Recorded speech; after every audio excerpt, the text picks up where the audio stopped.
بسم الله الرحمن الرحيم إذا جاء نصر الله والفتح ورأيت الناس يدخلون في دين الله أفواجا فسبح بحمد ربك واستغفره إنه كان توابا. بسم الله الرحمن الرحيم. السلام عليكم. இந்த நிகழ்ச்சியில் பங்கேற்று இந்த நாட்டில் இந்திய கத்தர் இஸ்லாமிய பேரவையின் சார்பில் நடைபெறுகிற இந்த மிகச்சிறந்த நிகழ்ச்சியில் உங்களையெல்லாம் சந்திக்கவும் இந்த தலைப்பில், அதாவது நாம் கடந்து வந்த மதங்களும் இஸ்லாமும் என்கிற தலைப்பிலே உங்கள் மனத்தில் சில கருத்துக்களை பதிய வைப்பதற்கும் இந்த ஏற்பாட்டில் பேருடன் புரிந்த அல்லாஹ் தஆலாவுக்கே எல்லா பொருளும் நன்றி. இந்த ஏற்பாட்டில் பங்கு பற்றிய இதற்காக உழைத்த, எனக்கு முன்னாலே உரையாற்றிய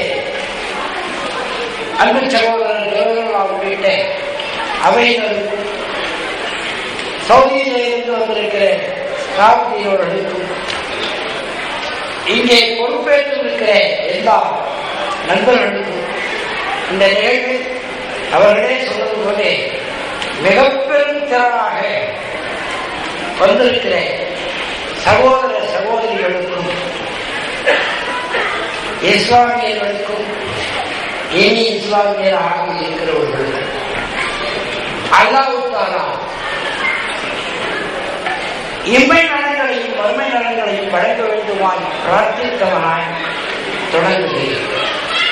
எடுத்த எடுப்பில் ஒரு செய்தியை நான் சொல்லும் பொழுது, இஸ்லாமியர்களுக்கும் இனி இஸ்லாமியர் ஆக இருக்கிறவர்களுக்கும் என்று சொன்னபோது ஒரு திடுக்கென்று சில பேருக்கு மனசுல ஒன்று ஏற்பட்டு இருக்கும்.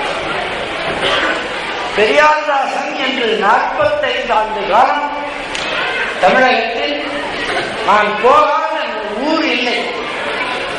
நான் ஏதாவது ஒரு ஊருக்கு போகிறேன்னா அந்த ஊருக்கு இன்னும் பெயரிடப்படவில்லை என்று தமிழக முதல்வர் கலைஞர் சொன்னது நான் பெரியாருக்கு தாசன் என்று பெயர் வைத்துக் கொண்டு பெரியாரை போலவே யாருக்கும் அடிமையாக இருக்க சம்மதிக்காதவர் பெரியார்தாசன். மறுபடியும் அந்த வரியை கவனியுங்கள். பெரியாருக்கு தாசன் அடிமை என்று பெயர் வைத்துக் கொண்டு பெரியாரை போலவே யாருக்கும் அடிமையாக இருக்க சம்மதிக்காதவர் பெரியார்தாசன் என்று என்னை பற்றி அடிக்கடி குறிப்பிடுவார் முத்தமிழர்கள் கலைஞர். அதுக்கு ஒரு உள்ள அர்த்தம் இருக்குது. அவருக்கே நான் அடிப்படையில் அதனாலதான் வலியுறுத்தி அடுத்தடுத்து சொல்வார். அப்படி இருந்த பெரியார்தாசனே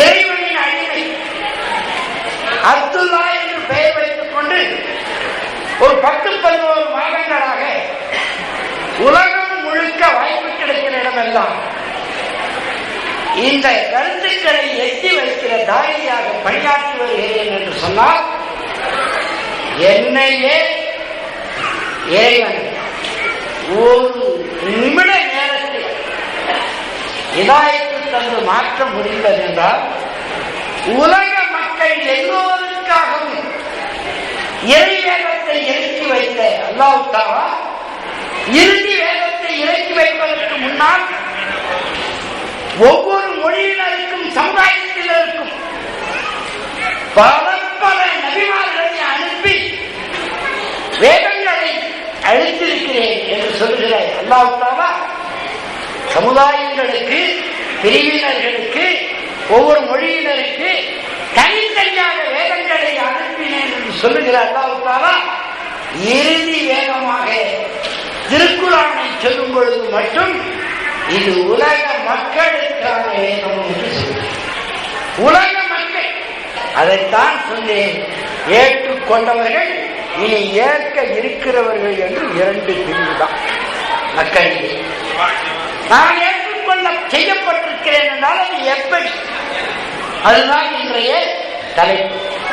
நான் ஒன்றும் திடீர்னு பாய்களை பார்த்து, அந்த தாடியை பார்த்து, அல்லது தொப்பியை பார்த்து அவங்க சொன்னாங்கிறதுக்காக அரேபியாவில் எங்கேயாவது வேலை கிடைக்குமான்னு வேலைக்காகவும் பேச்சம்பழம் கிடைக்கணும், பணம் தருவாங்கணும், ஒரு கல்யாணம் தானே பண்ணியிருக்கணும், இன்னும் 3 கல்யாணம் பண்ணியிருக்கணும்,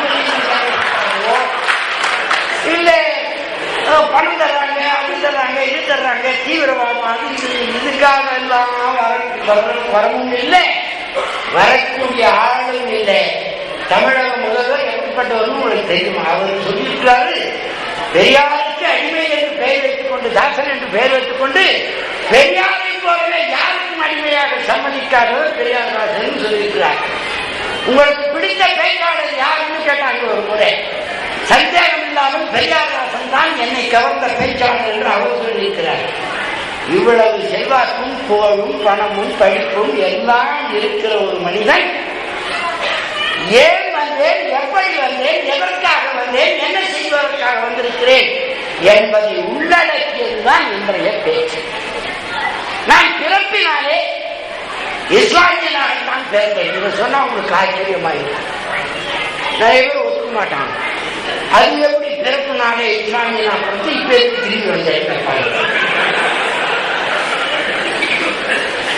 ஆதம் நபி படைக்கப்பட்ட போது அவ்வா என்று சொல்லப்படுகிற ஈவு என்று சொல்லப்படுகிற அவருடைய மனைவி அவரிலே இருந்து படைக்கப்பட்ட பிறகு உலக மக்கள் சமூகம் ஜோடி ஜோடியாக இறைவனாக படைக்கப்பட்டது அவர்களின் சந்ததியாக. கொஞ்சம் கூர்மையா உங்களுக்குள்ளே எந்த சலனம் இல்லாமல் கேட்க வேண்டும் என்று இந்த கட்டத்திலே தெரிவித்துக் கொள்கிறேன். ஏன்னா பேச்சு கேட்கறதுன்னா நம்ம நாட்டில் ஒரு பழக்கம். பேசுறது எது வேணா பேசிட்டு இருக்கோம், நம்ம நாட்டுக்கு ஏதாவது உழுந்த வரைக்கும் கேட்டுக்கோன்னு நம்மளுக்குள்ளேயே பேசிட்டு அப்படி பேசுகிற அப்படி கேட்கிற கூட்டம் இது இல்லை. இவ்வளவு திரளாக வந்திருக்கிற சகோதர சகோதரிகள் சிந்தாமல் சிதறாமல் இந்த கருத்துக்களை உள்ளத்தில் ஏந்திக் கொள்ள வேண்டும் என்ற நோக்கத்தோடு தான் இதை நான் சொல்லுகிறேன்.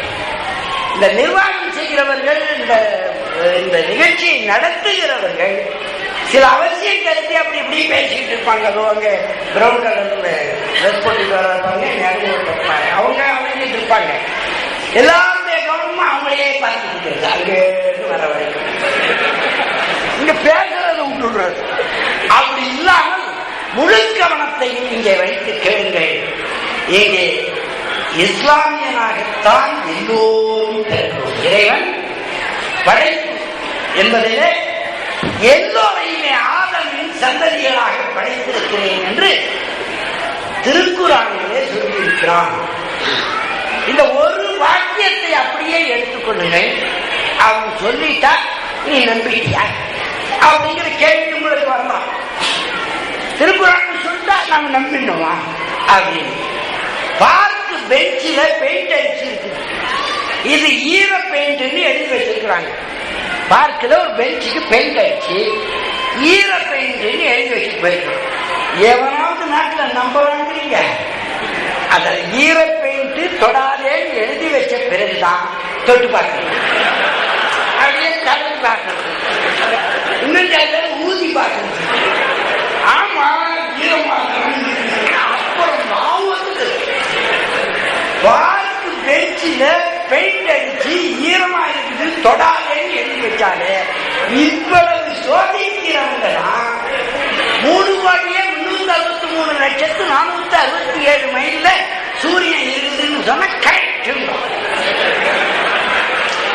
பார்க்கு பெஞ்சில பெயிண்ட் அடிச்சு இருக்கிறது ஈர பெயிண்ட்னா தட்டி பார்க்கலாம், தடவி பார்க்கலாம், ஒட்டி பார்க்கலாம், உரைச்சி பார்க்கலாம். ஏதோ ஒரு கணக்கு சொன்னா 3,63,467 மைல்ல இருக்குதுன்னா கரெக்ட் தான். அதை மட்டும் எப்படி நம்பலன்னா அது விஞ்ஞானி ஆராய்ந்து கண்டுபிடித்து இருக்கிறான் என்று நம்ப வைக்கப்பட்டிருக்கிறது. சரிதானே? அதனால அதை நம்புறோம். பார்க்கல பெயிண்ட் அடித்தது நம்ப மாட்டேங்கிறது.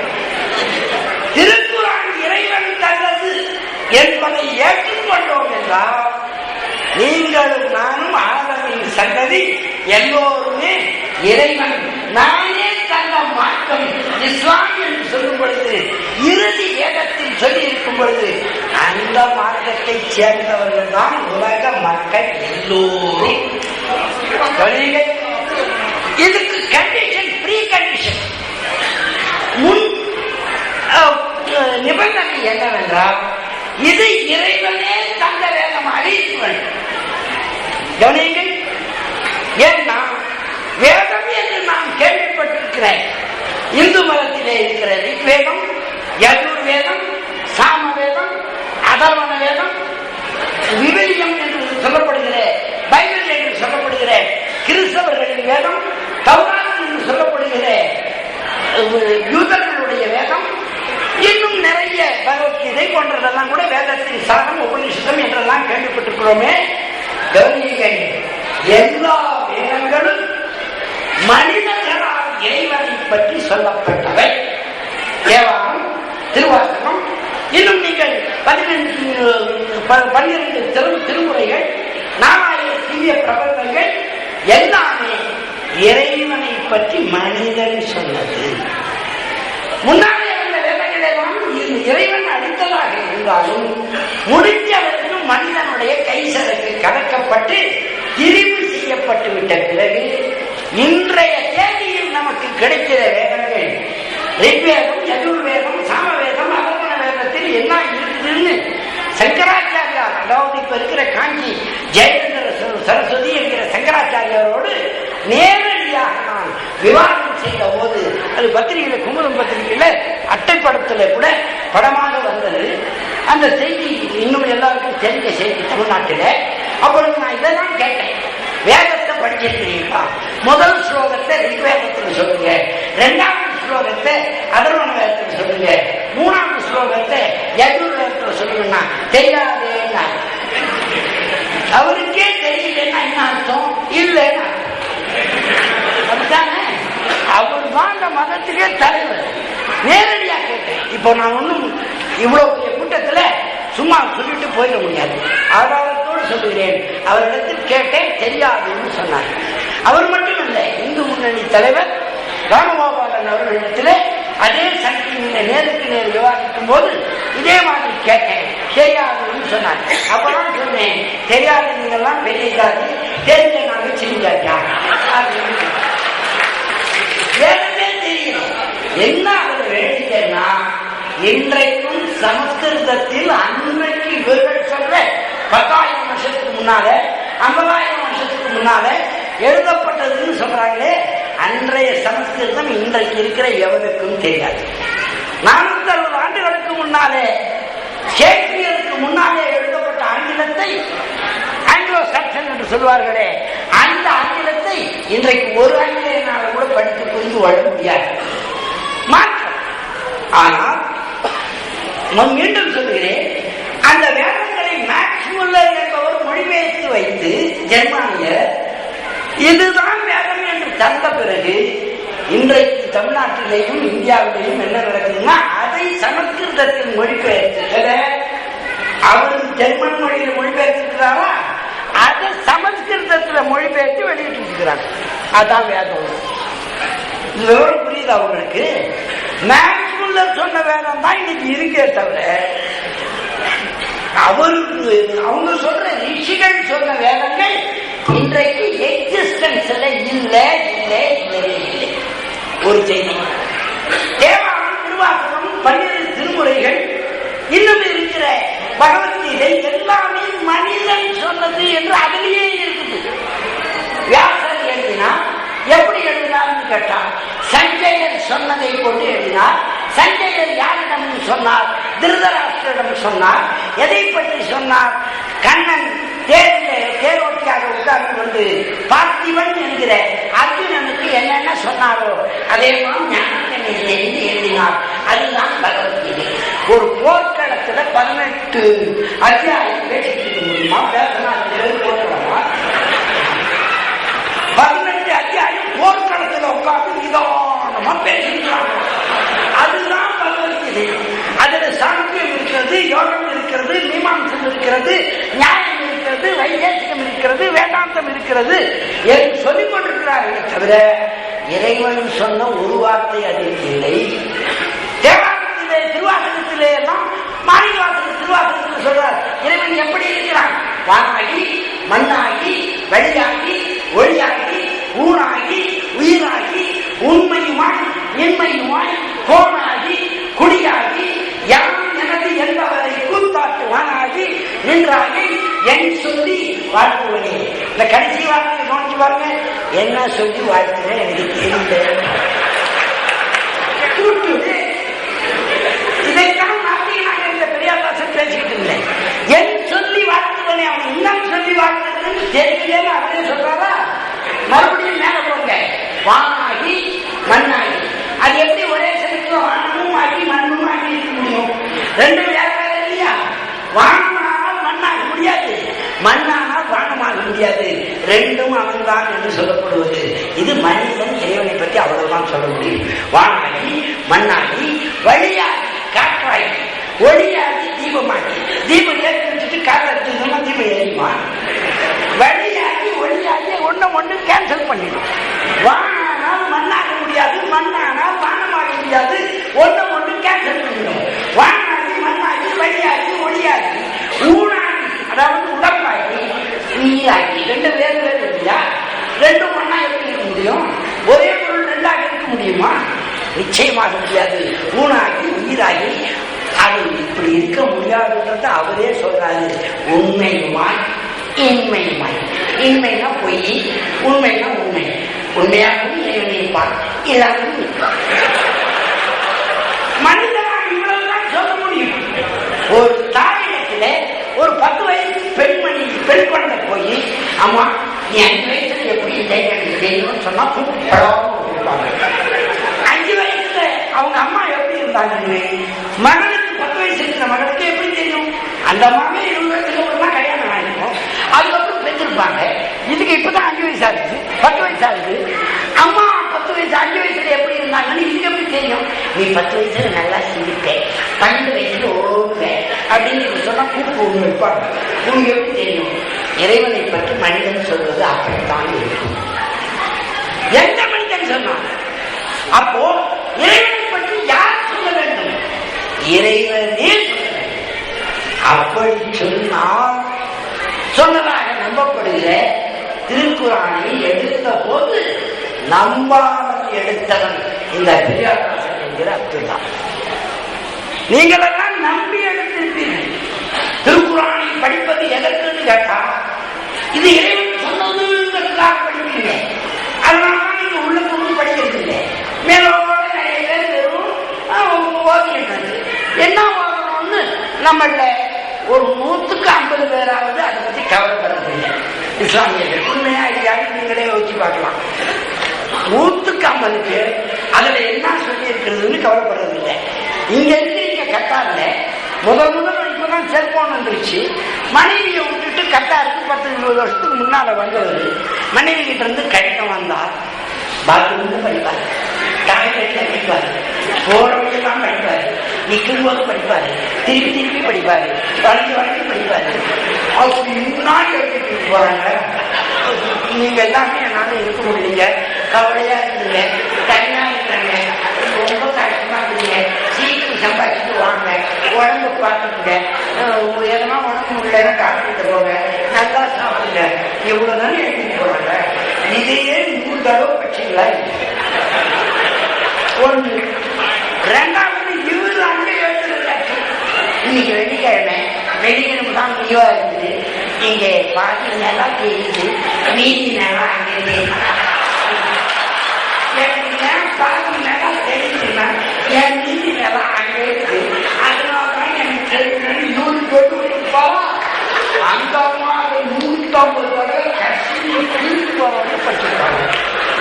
மனிதன் மனிதனுக்கு எழுதுறத, அன்பு காரணமா எழுதுறத இவ்வளவு படிக்கிறமே.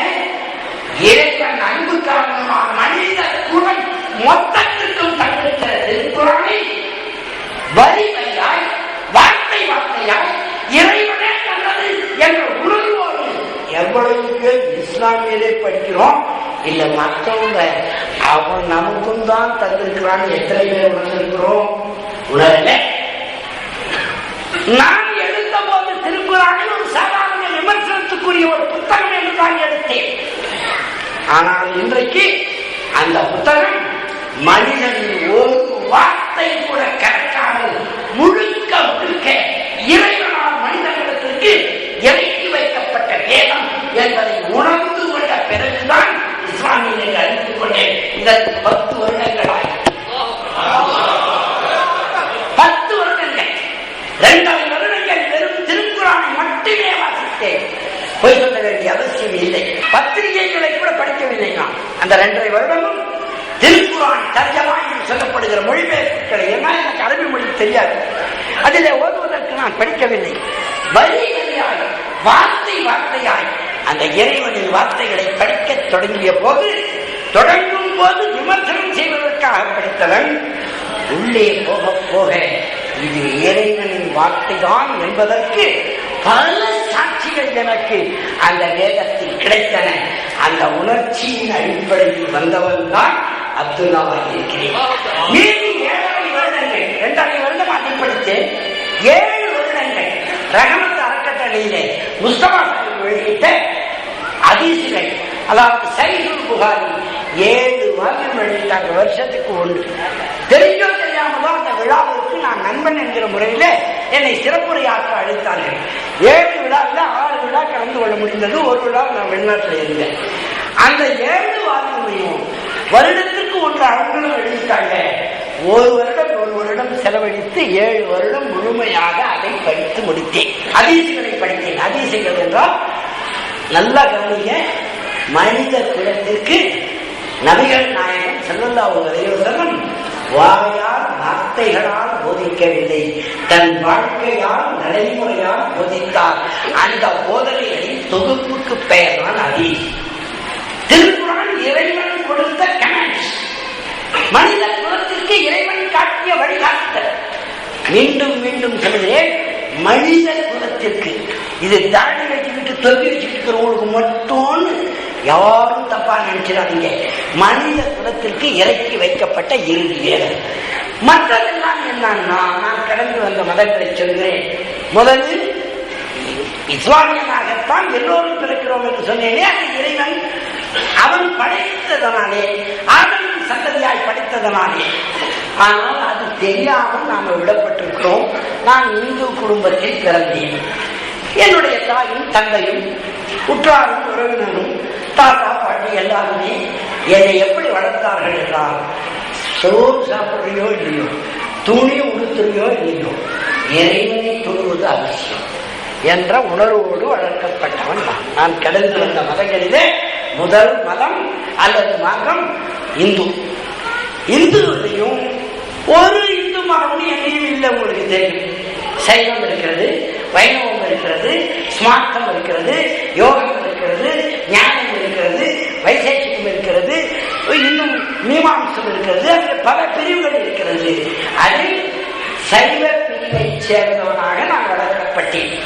பல தெய்வ வழிபாடு அரேபியாவிலே காபாவிலே 360 தெய்வங்கள் வழிபட்டது என்பதை இறைவன் காண சகிக்காமல், நான் ஒருவனே இறைவன் என்பதை ஏற்றுக்கொள்ளுங்கள் என்று வேதத்தை இறக்கின அந்த காலகட்டத்தில் 360 தெய்வங்கள் வழிபாட்டுக்கு உரியவனமாக இருந்தன.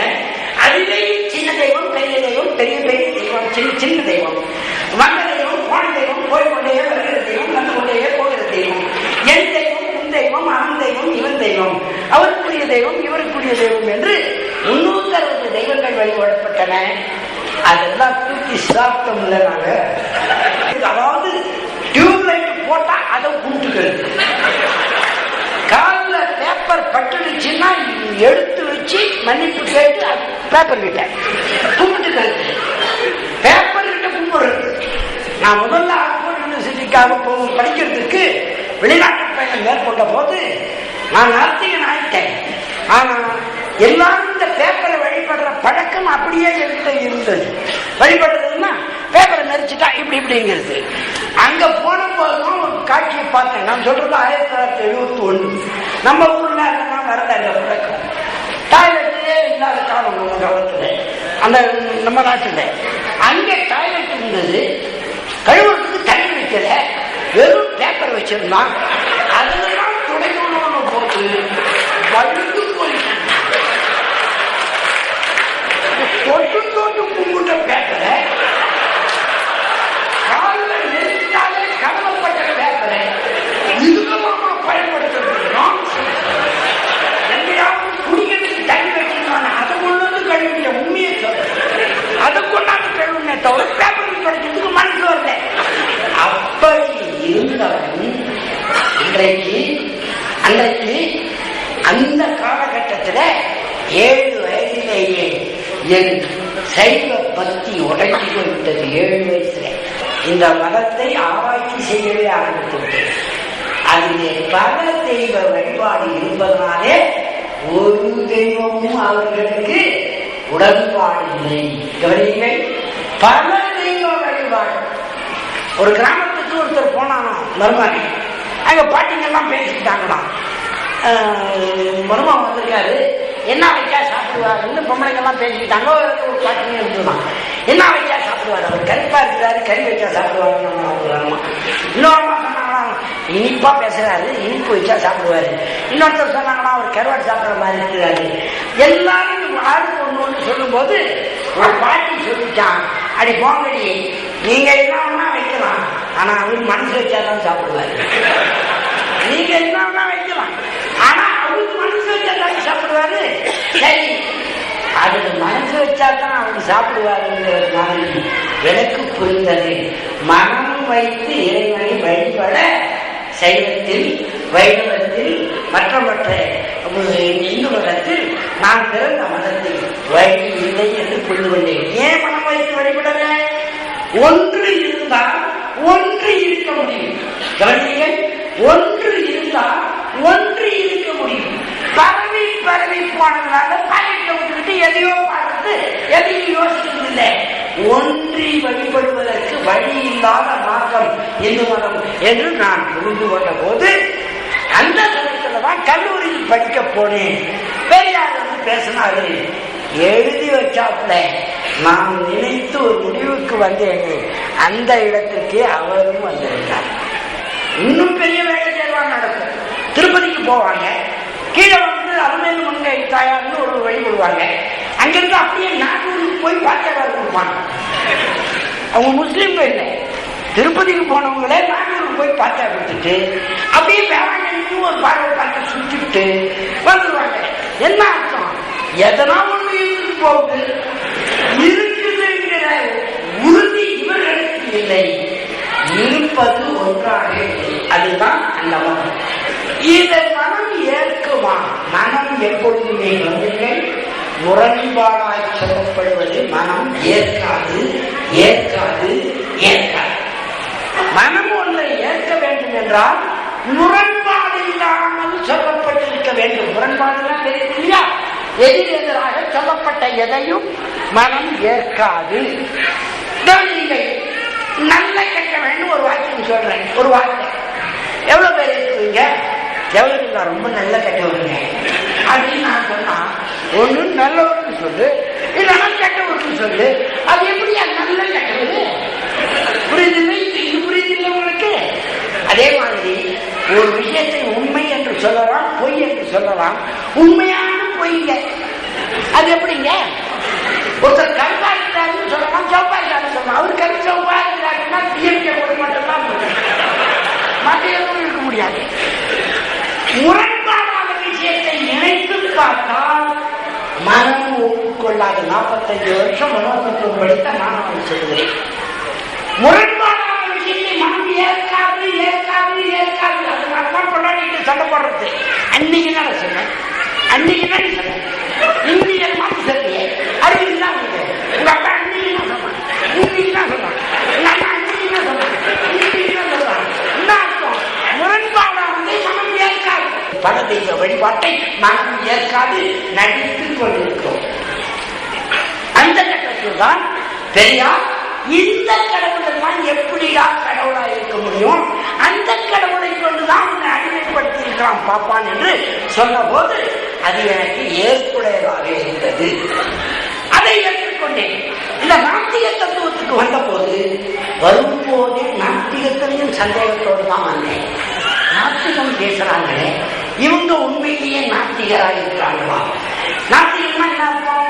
எல்லாத்தையும் சோதிப்பது என்ற அர்த்தம். வெண்டைக்காய் நல்ல பிஞ்சா இருக்குதான்னு பாக்கிறதுக்கு அதன் வாழ உடைக்காம மனுஷன் நம்ம ஊர்ல உங்களுக்கு தெரியுதானே, வெண்டைக்காய் வாங்கும் போது பிஞ்சா இருக்குதான்னு அது வாழ உடைச்சு உடைச்சு பார்ப்பாங்க. அவன் கத்துவான், பிஞ்சுதையா உடைக்காது உடைச்சுதான் யாரு வாங்குவாங்க, உடைச்சி உடைச்சு உடைச்சு பார்ப்பான். வெண்டைக்காயே உடைச்சி உடைச்சி பார்க்கறதே ஒரு தலைவரை ஏற்பதென்றால் அவருடைய தகுதிகளை யோசிச்சு பரிசீலனை பண்ணி ஏற்ற மாதிரி நினைக்காது. தமிழ்நாட்டில் அவர் சொல்ற மாதிரிதான் செய்யறாரான்னு என்னைக்காவது பார்த்தோமா? எல்லா தலைவரையும் கண்ண மூடிக்கிட்டு ஏற்கிற பலதெய்வ வழிபாட்டுக்காரர்களாகத்தான் அரசியலில், பொருளாதாரத்தில், சமூகத்தில் தமிழர்கள் இருந்து வருகிறோம். இது ஒரு தனி செய்தி. அது எங்க இருந்து வந்தது? பல தெய்வ வழிபாடு பல தலைவர் வழிபாடாகிவிட்டது. ஒரு சினிமாவில் நல்லவனா நடிக்கிறவன் நடிக்கிறான்னு அவனே சொல்றான், வெளியே வந்து அவனை நல்லவன்னு நம்பிக்கிட்டு ரசிகர் மன்றம் வைக்கிறவனை என்னான்னு யோசிச்சு பண்ணீங்க. அவன் நடிக்கிறேன்னு சொல்றான். நான் ஆக்ஸ்போர்ட் பல்கலைக்கழகத்தில் PhD பட்டம் வாங்கி பெரிய படிப்பாளியா வந்தவன். கருத்தம்மா படம் பார்க்க முடியும் தெரியும். முதல்ல பேசுற வசனமே நான் ஒன்றும் படிச்சீங்க, அது நடிப்புதானே. உண்மையிலே நான் படிச்சீங்களா?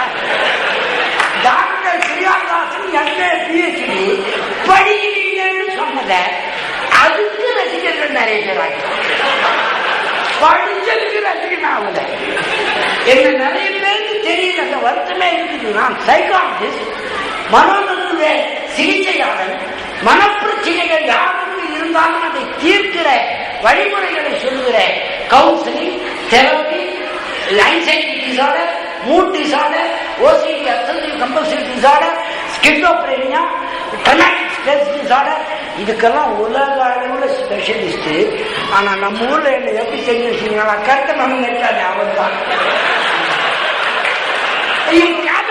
கூட வந்துக்கிறான்பா, கூட வந்துக்கிறான். யாரு? ஒரு மனோதத்துவ சிகிச்சையாளர், மனோதத்துவ பேராசிரியர். நான் PhD பண்ணது மட்டுமில்லை, என்கிட்ட 100க்கு மேல PhD பண்ணிருக்கிறாங்க. எவ்வளவு அறிஞர்களை உண்டாக்கிக்கிறேன், உலகமெல்லாம் சுற்றி இருக்கிறேன். யாருக்குமே அது தெரியல. கருத்துமன் கட்டிக்கிறான்பா. யோசிச்சு பாருங்க, இது எதனால் வருகிறது என்றால், பல தெய்வ வழிபாடு என்பது ஊறி ஊறி உங்கள் உள்ளத்தில் இருப்பதனால யாரை வேண்டுமானாலும் ஏற்றுக்கொள்ளுகிற மனம் வந்துவிடுகிறது.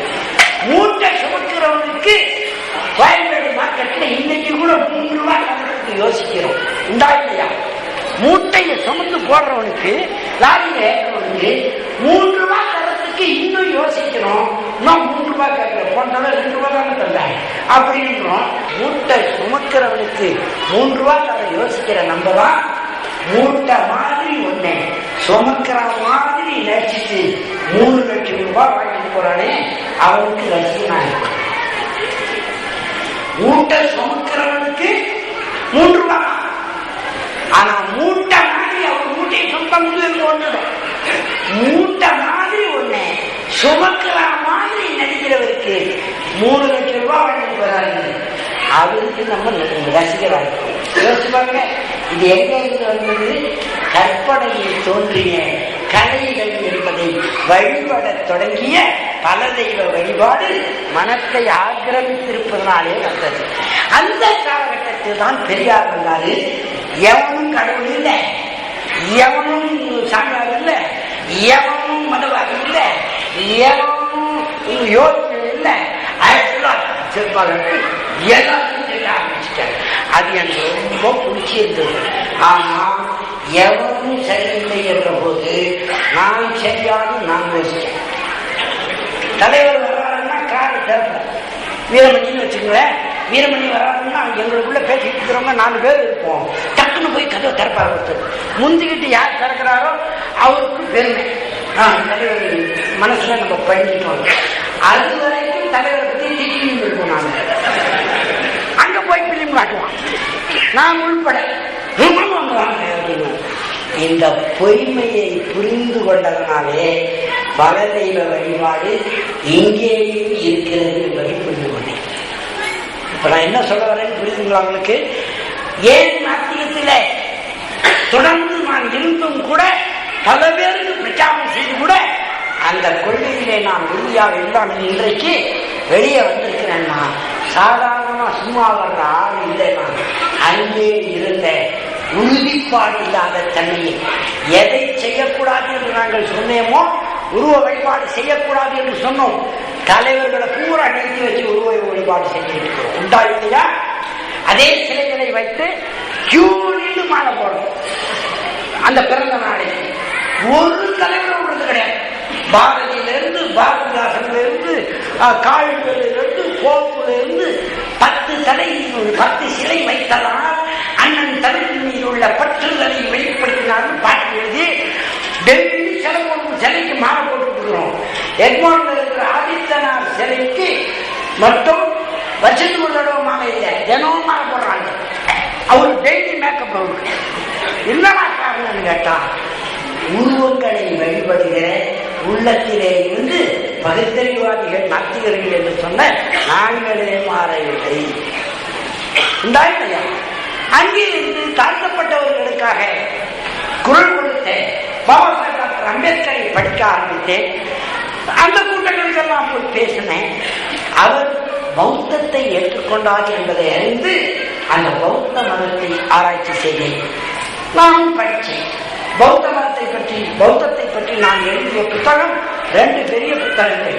ஒன்று புத்தரும் அவர் தம்மமும் என்கிற புத்தகம். அது பாபா சாஹேப் டாக்டர் அம்பேத்கர் இறுதி இறக்கும் வரை எழுதிக் கொண்டிருந்த புத்தகம். அதை தமிழுக்கு மொழிபெயர்த்து அது தாய்வான் அரசாங்கத்தால் பல லட்சம் படிகள் வெளியிடப்பட்டு திறக்கப்பட்டது. அதற்கு பிறகு நானே ஒரு புத்தகம் பாலிமொழியெல்லாம் படித்து பௌத்த தத்துவங்கள் என்று எழுதினேன். அந்த புத்தகம் இப்பொழுது சிங்களத்தில் மொழிபெயர்க்கப்பட்டு நான் அப்துல்லாவா மாறின பிறகு சிங்களத்தில் வெளியிட்டு இருக்கிறாங்க சிலோன்ல. அதுக்கு எனக்கு அழைப்பு வேலை வச்சாங்க. ஐயோ நானே அப்துல்லாவாயிட்டேன், அந்த புத்தகத்தை வெளியாகல அப்படின்னு நான் சொன்னா, நீ எப்படா போ, நான் இங்க வெளியிட்டேன் வெளியிட்டு அந்த வெளியீட்டு விழா நடத்திட்டாங்க. எதுக்கு சொல்ல வரேன்னா, பௌத்தத்துக்கு போகும்போது எதற்காக நான் அந்த மதத்துக்குள்ளே புரிந்தேன் என்றால், எங்கள் நாத்திகத்திலே நாங்கள் கடவுள் இல்லை என்று சொன்னோம், யாரையும் நம்ப வேண்டியதில்லை என்று சொன்னோம், எந்த சாமியாரையும் நம்ப வேண்டியதில்லை என்று சொன்னோம், எந்த பொருளையும் நியாயமானது இல்லை என்று சொன்னோம். அந்த வேதத்தில் ஒழுக்கங்களை இழந்திருந்தோமோ எனக்குள் ஒரு அச்சம் வந்தது. கவனியுங்கள், இது என்னுடைய நான் கடந்து வந்த மதங்கள். அங்கே இந்துவாக இருக்கும் பொழுது முழு ஒழுக்கமாக இருந்தேன். ஏன்னா பயம், பெரியவங்க பார்த்துருவாங்களே, இவங்க பார்த்துருவாங்களே, அவங்க பார்த்துருவாங்களே என்று ஒழுக்கம் என்று எதை நான் கருதி கொண்டிருந்தேனோ அதுல சரியா இருந்தேன். இந்துவா இருந்த போது, நாத்திகனாக வந்த போது கடவுள் இல்லை, மதம் இல்லை, எவனுக்கு போதிச்சாலும் கேட்க வேண்டியது இல்லை, பெரியவனும் இல்லை, சின்னவனும் இல்லை. ஒழுக்கம் தான் முக்கியம். ஆனா எது ஒழுக்கங்கிறது நாங்க தான் முடிவு பண்ணணும். அப்படின்ற நிலைக்கு போன போது எனக்கு பயம் வந்துவிட்டது. ஒழுக்கத்தை நிதானமாய் வலியுறுத்திய மார்க்கம் பௌத்தம் என்று தெரிந்ததனால அதிலே இணைந்து கொண்டேன். சித்தார்த்தா என்று என் பெயரையே மாற்றிக்கொண்டேன். இந்துவாக இருந்த போது சேஷாச்சலம், சித்தார்த்தா என்று பெயரை மாற்றிக்கொண்டு முழுமையாக பௌத்தத்தில் ஈடுபாடு கொண்டிருந்தேன். அப்பொழுது ஒரு அதிர்ச்சி எனக்கு அங்கே காத்திருந்தது. புத்தர் மனிதன், அவர் கடவுள் இல்லை, அது அவரே சொல்லிட்டார். நான் சாதாரண மனிதன், எனக்கு ஞானம் வந்தது. எனக்கு வந்த ஞானத்தில் மனிதர்களுக்கு இருக்கிற துன்பத்தை அறிந்தேன். துன்பத்தை துடைக்கும் வழி இருக்கிறது என்று, துன்பத்திற்கு காரணம் இருக்கிறது என்று உணர்ந்தேன். துன்பத்தை துடைக்கும் வழி இருக்கிறது என்று உணர்ந்தேன். அந்த வழி என் மார்க்கம் என்று சொல்லுகிற 8 நடவடிக்கைகள், நல்ல காட்சி, நல்ல ஊற்றம், நல்ல உழைப்பு, நல்ல சிந்தனை, நல்ல செயல் என்று 8 விஷயங்களை சொல்லி இந்த என் மார்க்கத்தை கடைபிடித்தால் ஒழுக்கமாக சந்தோஷமாக, துன்பம் இருக்கிறது, துன்பத்திற்கு காரணம் இருக்கிறது, அதை துடைக்க வழி இருக்கிறது, அதுதான் இந்த என் மார்க்கம் என்று அவர் போதித்தார். அதுதான் உலகமெல்லாம் பரவி பௌத்தமாக இருக்கிறது என்று புரிந்து கொண்ட நான், அவர் தன்னை இறைவன் என்று சொல்லிக் கொள்ளவில்லை, தூதன் என்றெல்லாம் சொல்லிக் கொள்ளவில்லை, நான் என் முயற்சியாக இதை சேர்த்து கொண்டேன் என்று போதித்தாரே, அதை பின்பற்றுகிற நாங்கள் எல்லாம், நான் பௌத்தனாக தானே ஆனேன். பெரிய பெரிய மான்குகள் சாமியார்கள் அவர்களோடெல்லாம் பழகினேன். அங்கே போய் பாதி மொழியெல்லாம் கற்றுக்கொண்டு வந்தேன். சிலோனுக்கு போய் உலகமெல்லாம் அதை பிரச்சாரம் செய்தேன். அந்த கட்டத்தில் தான் ஒரு விஷயத்தை நான் தெரிந்து கொண்டேன். பௌத்தத்தில் ஒழுக்கங்கள் போதிக்கப்படுகிறதே தவிர பெரும்பாலான பௌத்தர்கள் அதை பின்பற்றுவதில்லை என்று உள்ள போய் தெரிந்துவிட்டார். மீண்டும் கவனியுங்கள், பௌத்தத்தை போதித்து வைத்திருக்கிறார், ஒழுக்கமா வாழ்ந்தேன்னு சொல்லியிருக்கிறார். என்னன்னா ஒழுக்கம்னா கொஞ்சம் கவனிங்கள் பொறுமையா. ஒவ்வொரு நாளும் ஒரு பௌத்தன் தனக்குத்தானே நாம பாத்தியா ஓதுற மாதிரி சொல்லிக்கொள்ள வேண்டியது என்னன்னா, புத்தரை பாராட்டிவிட்டு அவர் தான் இந்த ஞானத்தை வழங்கினார் என்று புரிந்து கொண்டு, எடுத்த எழுத்தில் பாதி வாதா வேறவனி சிக்காவதன் சமாதியாகும். உயிர் வதை புரிவதே, எந்த உயிரையும் வதைப்பது போதே, அதுவும் உடலாலே உள்ளத்தாலே உணர்வாலே அடித்தவங்களை துன்புறுத்துவதை, அதிலே இருந்து விடுபடுவதை அறமாக ஏற்றுக்கொள்கின்றேன், உணர்ந்திருக்கின்றேன். பானாதி பாதா வேறவனி சிக்காவதன் சமாதியாகும். யாரையும் துன்புறுத்துவதை உடலால் உள்ளத்தால் உரையால் உணர்வால் யாரையும் துன்புறுத்துவதிலே இருந்து என்னை நான் தவிர்த்து கட்டுப்படுத்திக் கொள்கிறேன். இது முதல் ஸ்லோகம். இரண்டாவது, அதினால் வேறனை சிக்காவதன் சமாதியாகி பிறர் பொருள் கவலை தவிர்த்திடும் அறத்தினை உணர்ந்திருக்கின்றேன். அடுத்த பொருளுக்கு ஆசைப்படாம வாழப்படுறேன். மூணாவது, மூசாவாவே முன்னேற்ற வேண்டும். காமேசு இச்சாதாரா வேறனை சிக்காவதன் சமாதியாகி பிழையான காமத்தில் ஈடுபடுவதை தவிர்த்துக் கொள்ள நான் தயாராக இருக்கிறேன், ஊழ்ந்திருக்கின்றேன். நாலாவது, மூசாவாதா வேறவழி சிக்காபதன் சமாதியானி பொய்யுரை புறங்கூறல் தவிர்த்திடும் அறத்தினை உவந்திருக்கின்றேன். அஞ்சாவது, சூரா வேலைய மப்ப ஜம தத்தானா வேறவழி சிக்காபதன் சமாதியானி. ஒவ்வொரு நாளும் 100 முறைக்கு மேல் இதை சொல்லுவோம் பௌத்தர்கள். இதை சொல்லுவோமே தவிர சூறாவேலைய மப்ப ஜம தத்தானா வேறவழி சிக்காபதன் சமாதியானி என்றால் தொல்லியை மனத்தினை மயக்கியே பிழை செய்ய தூக்கிடும் மது குடி வெறியினை தவிர்த்திடும் அறத்தினை உவந்திருக்கின்றேன். மனத்தினை மயக்கியே பிழை செய்ய தூண்டிடும் மது குடி வெறியினை தவிர்த்திடும் அறத்தினை உவந்திருக்கின்றேன்.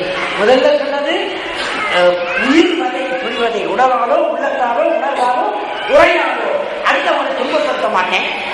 அடுத்தது பிறர் பொருளுக்கு ஆசைப்பட மாட்டேன், அடுத்தவங்க பொருளை எடுக்க மாட்டேன்.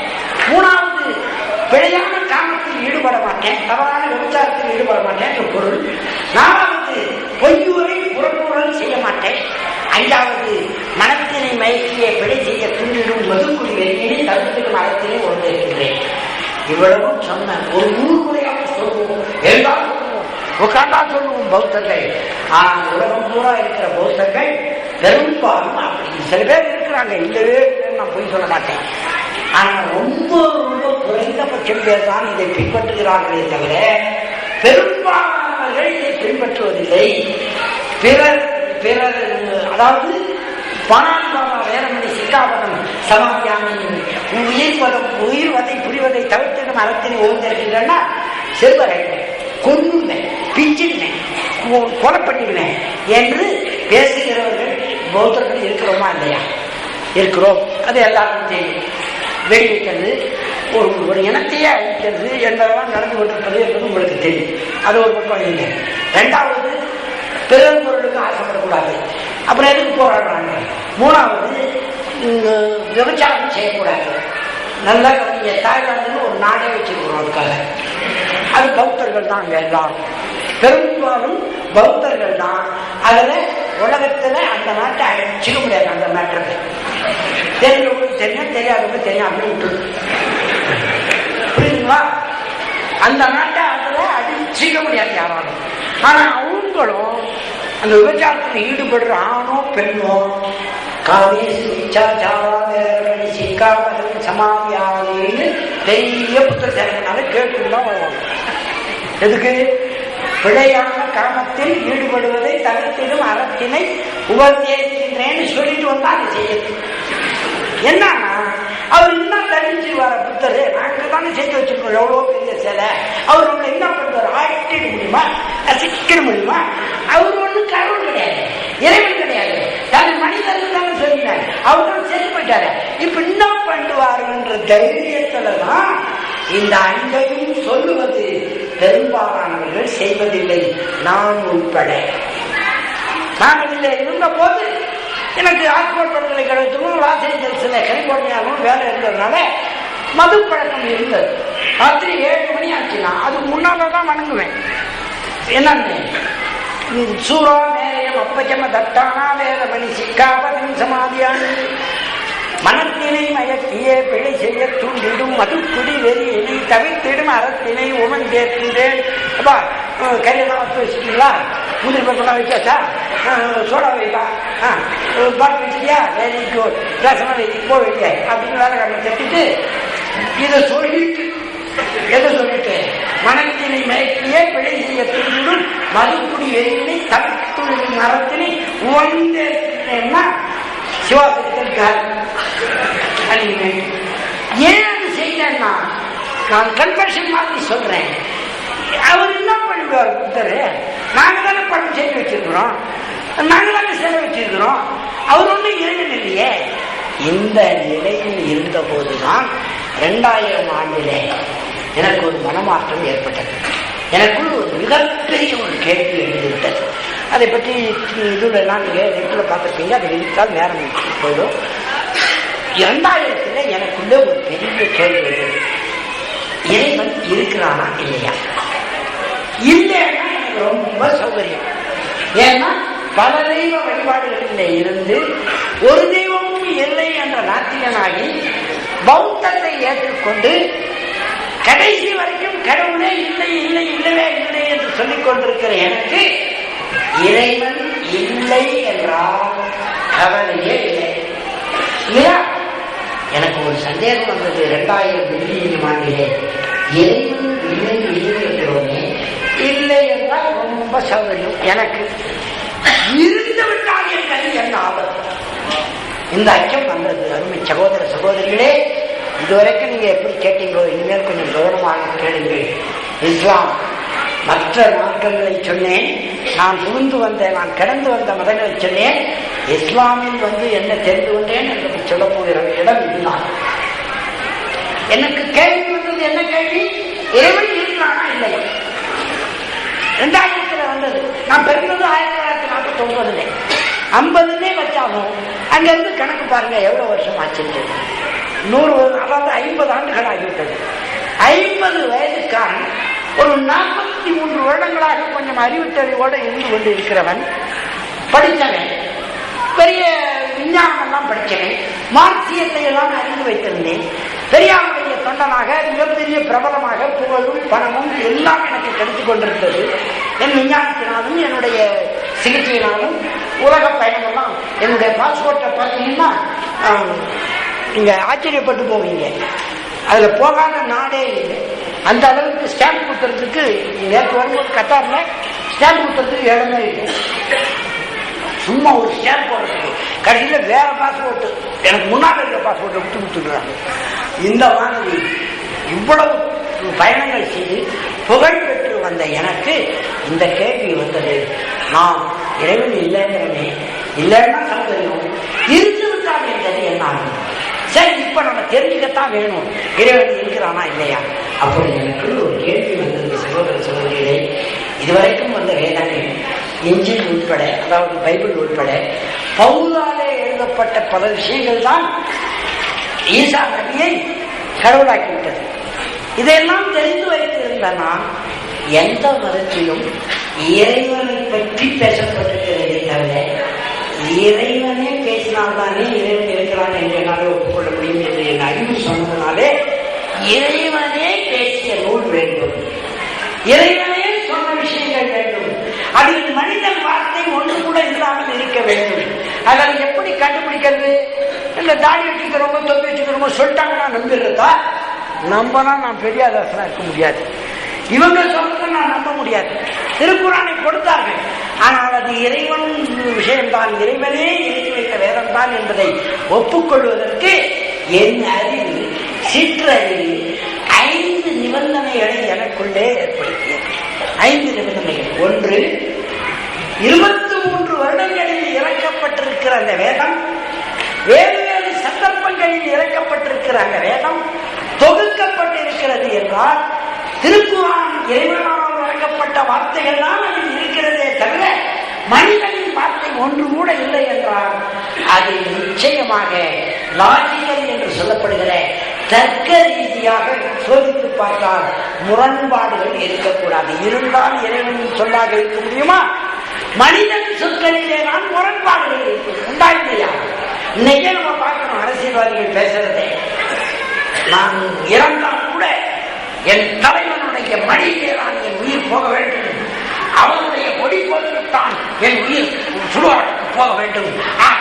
முதல் நாள் சொல்லிட்டு அடுத்த நாளே 25 வருஷமா இவன் திமுக தெரியும். அவனை பற்றிய எந்த தலைவனை சொன்னானோ மறைந்தாலும் என் தலைவன் மடியில் தான் என் உயிர் போக வேண்டும், அவர் போக்குகிற கொடியோடு தான் என் உயிர் என் உடல் சுடுகாட்டுக்கு போகும் பேசுறாங்க. ஆனா அடுத்த நாளே அவரை எதிர்த்து அறிக்கை விடும்போது 25 வருஷமா அவன் திருவிழாவா எனக்கு தெரியும், ஒன்னு எடுத்து விட்டேன்னு வச்சுக்க மகனை ஞானிப்பேன் அப்படின்னு பேசுறாங்களா இல்லையா? சென்னையில கேட்டிருக்கிறேன். இதை வச்சுதான் சொல்றேன், மனிதன் முரண்பாடாகத்தான் பேசுவான். கல்யாணம் ஆன புதுசுல எல்லா கணவனும் மனிதனா இருக்கிறதுனால மனைவி கிட்ட பேசும்போது ஒரே டைலாக் தான், மொழி எதுவா இருந்தாலும் சரி ஒரே டைலாக் தான், கணவனே கிடையாது.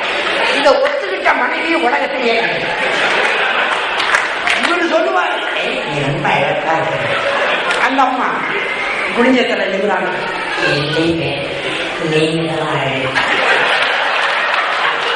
அதை இவரு ஒத்துக்கிறது கிடையாது. நீதான் அழகுங்கிற இன்னைக்கு பாருங்க முகப்பது எவ்வளவு அசிங்கமா இருக்கு. இத சொன்னவன் அப்படியே வாழ்க்கை பூரா மெயின்டைன் பண்ண முடிஞ்சா 3 வருஷம் கொடுத்த மூதேவி எங்க போச்சு, அந்த சனி எங்க போச்சு, அது மூஞ்ச பார்க்க முடிய மாட்டேங்குதா சொல்றாங்க இல்லையா? இந்த முரண்பாடு தான் மனிதன். ஒரு அரசியல்வாதி உதாரணம் சொன்னேன். அதே மாதிரி வேலை தேடி வரும்போது மனிதன் எப்படி வர்றான்? கத்தாருக்கு வர்றாருன்னு வச்சுக்கோங்க, எந்த சம்பளம்னா கொடுங்க, எவ்வளவு நேரம் நான் வேலை கொடுங்க, எப்படியோ வேலையில சேர்த்துட்டீங்கன்னா பரவாயில்ல, உங்களுக்கு துணிமா போகும், எந்த வேலைன்னா கொடுங்க, எவ்வளவு நேரம்னா செய்யுங்க, சம்பளம் எதுவும் பார்த்து கொடுங்க, உங்களுக்கு தெரியாதுங்களா என்று பணிவா கேட்கிறவன் தான் இதெல்லாம் ஒரு வேலை, இதெல்லாம் ஒரு சம்பளமா, இவெல்லாம் ஒரு முதலா, இவெல்லாம் ஒரு மேனேஜரா, எங்க ஊர்ல மட்டும் இவன்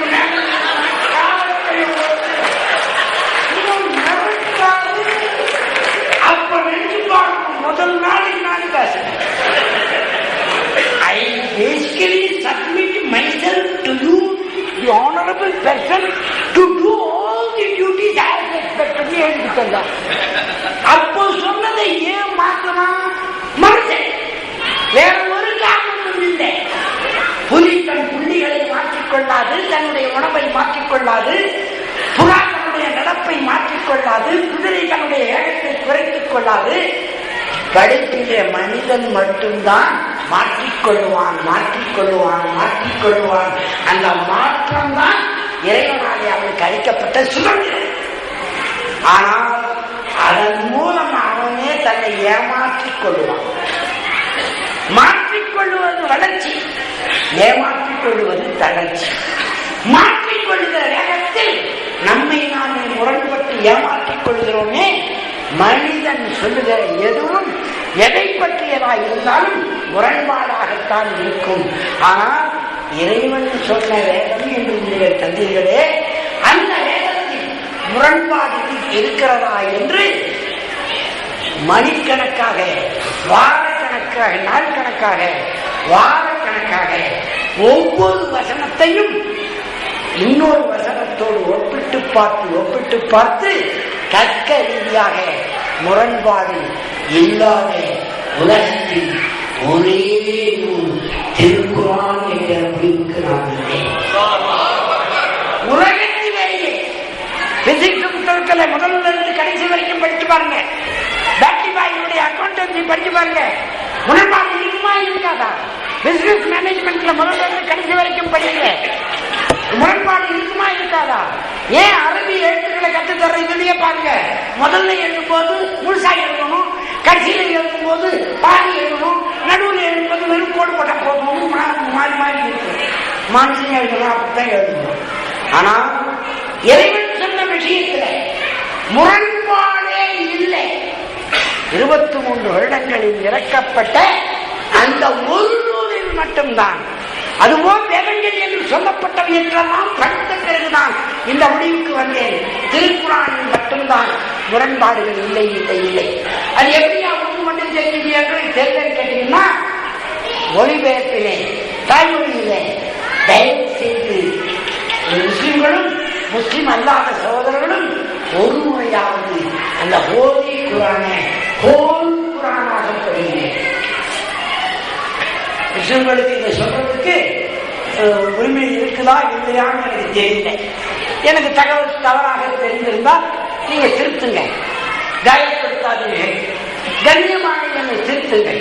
எப்படின்னா, நாங்க படிச்சிருக்கிறோம், தர்ஜமா படிக்காத ஒரு முஸ்லிம் கூட உலகத்தில் கிடையாது. எல்லா வரிகளையும் புரிந்து கொண்டுதான் இறைவனின் வேதத்தை நாங்கள் படித்திருக்கிறோம் நீங்க சொல்லிட்டீங்கன்னா நான் இந்த கருத்தை வாபஸ் பெற்றுக் கொள்கிறேன்.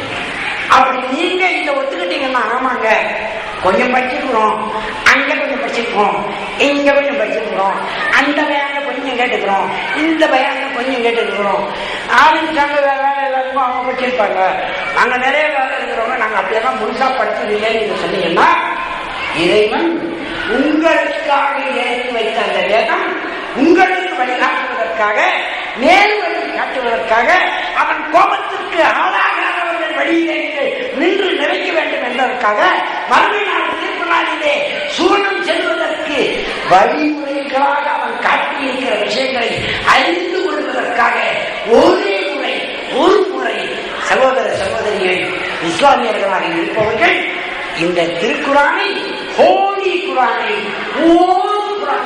ஹோல் குரான் முழுமையாக அந்த வேதத்தை ஓதினாலே நன்மை என்பது எனக்கு நான் தெரியும். அதை புரிந்தோ புரியாமலோ மொழியிலே, அந்த அரபி மொழியிலே ஓதினா ஒரு முறை ஓதினால் இவ்வளவு நன்மை, 2 முறை ஓதினால் இவ்வளவு நன்மை, அது எனக்கு தான் தெரியும். அந்த நன்மையை விட பெரிய நன்மை மொழியிலே இறைவன் என்னதான் சொல்லியிருக்கிறான் என்பதை முழுமையாக ஒரு முறை தெரிந்து கொள்ள முயற்சித்து பாருங்கள். நான் சொன்ன இந்த செய்தி உங்களுக்கு புரிந்துவிடும். உங்கள் பிசிக்ஸ் புக்கோ, கெமிஸ்ட்ரி புக்கோ, நேச்சுரல் சயின்ஸ் புக்கோ, பயாலஜியோ, ஜுவாலஜியோ, கம்ப்யூட்டர் சயின்ஸ் புக்கோ எதுவாக இருந்தாலும் ஒன்று கேன்சல் பண்ணிடும், முரண்பாடுகளோடு இருக்கும்.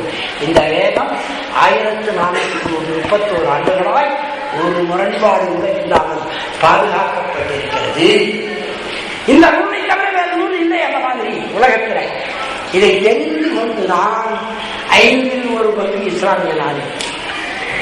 அது எப்படி 5 ஒரு பங்காவது அப்படின்னு யோசிக்கலாம். ஒரு நிபந்தனை நிறைவேறிவிட்டது. இறைவனின் வேதத்தில் முரண்பாடு இல்லை இல்லை இல்லவே இல்லை. அது சரி, ஒழுக்க போதனைகள் இருக்கிறது வேதத்தில் இருக்கதானே செய்யும். ஆனால் அந்த ஒழுக்க போதனைகளை ஏற்கனவே நான் திருக்குறள் படிச்சிருக்கிற போதனைகள் தான் இருக்க போகிறது. பௌத்தத்தில் படிக்காத போதனைகளா இருந்துவிடப் போகிறது. பெரியார் சொல்லாத கடவுள் வேண்டியதில்லை, ஒழுக்கம் இருந்தால் போதும் என்று பெரியார் சொன்ன ஒழுக்கத்தை விடவா இருந்துவிடப் போகிறது என்ற நினைப்போடு ஒரு நிபந்தனையை வைத்தேன்.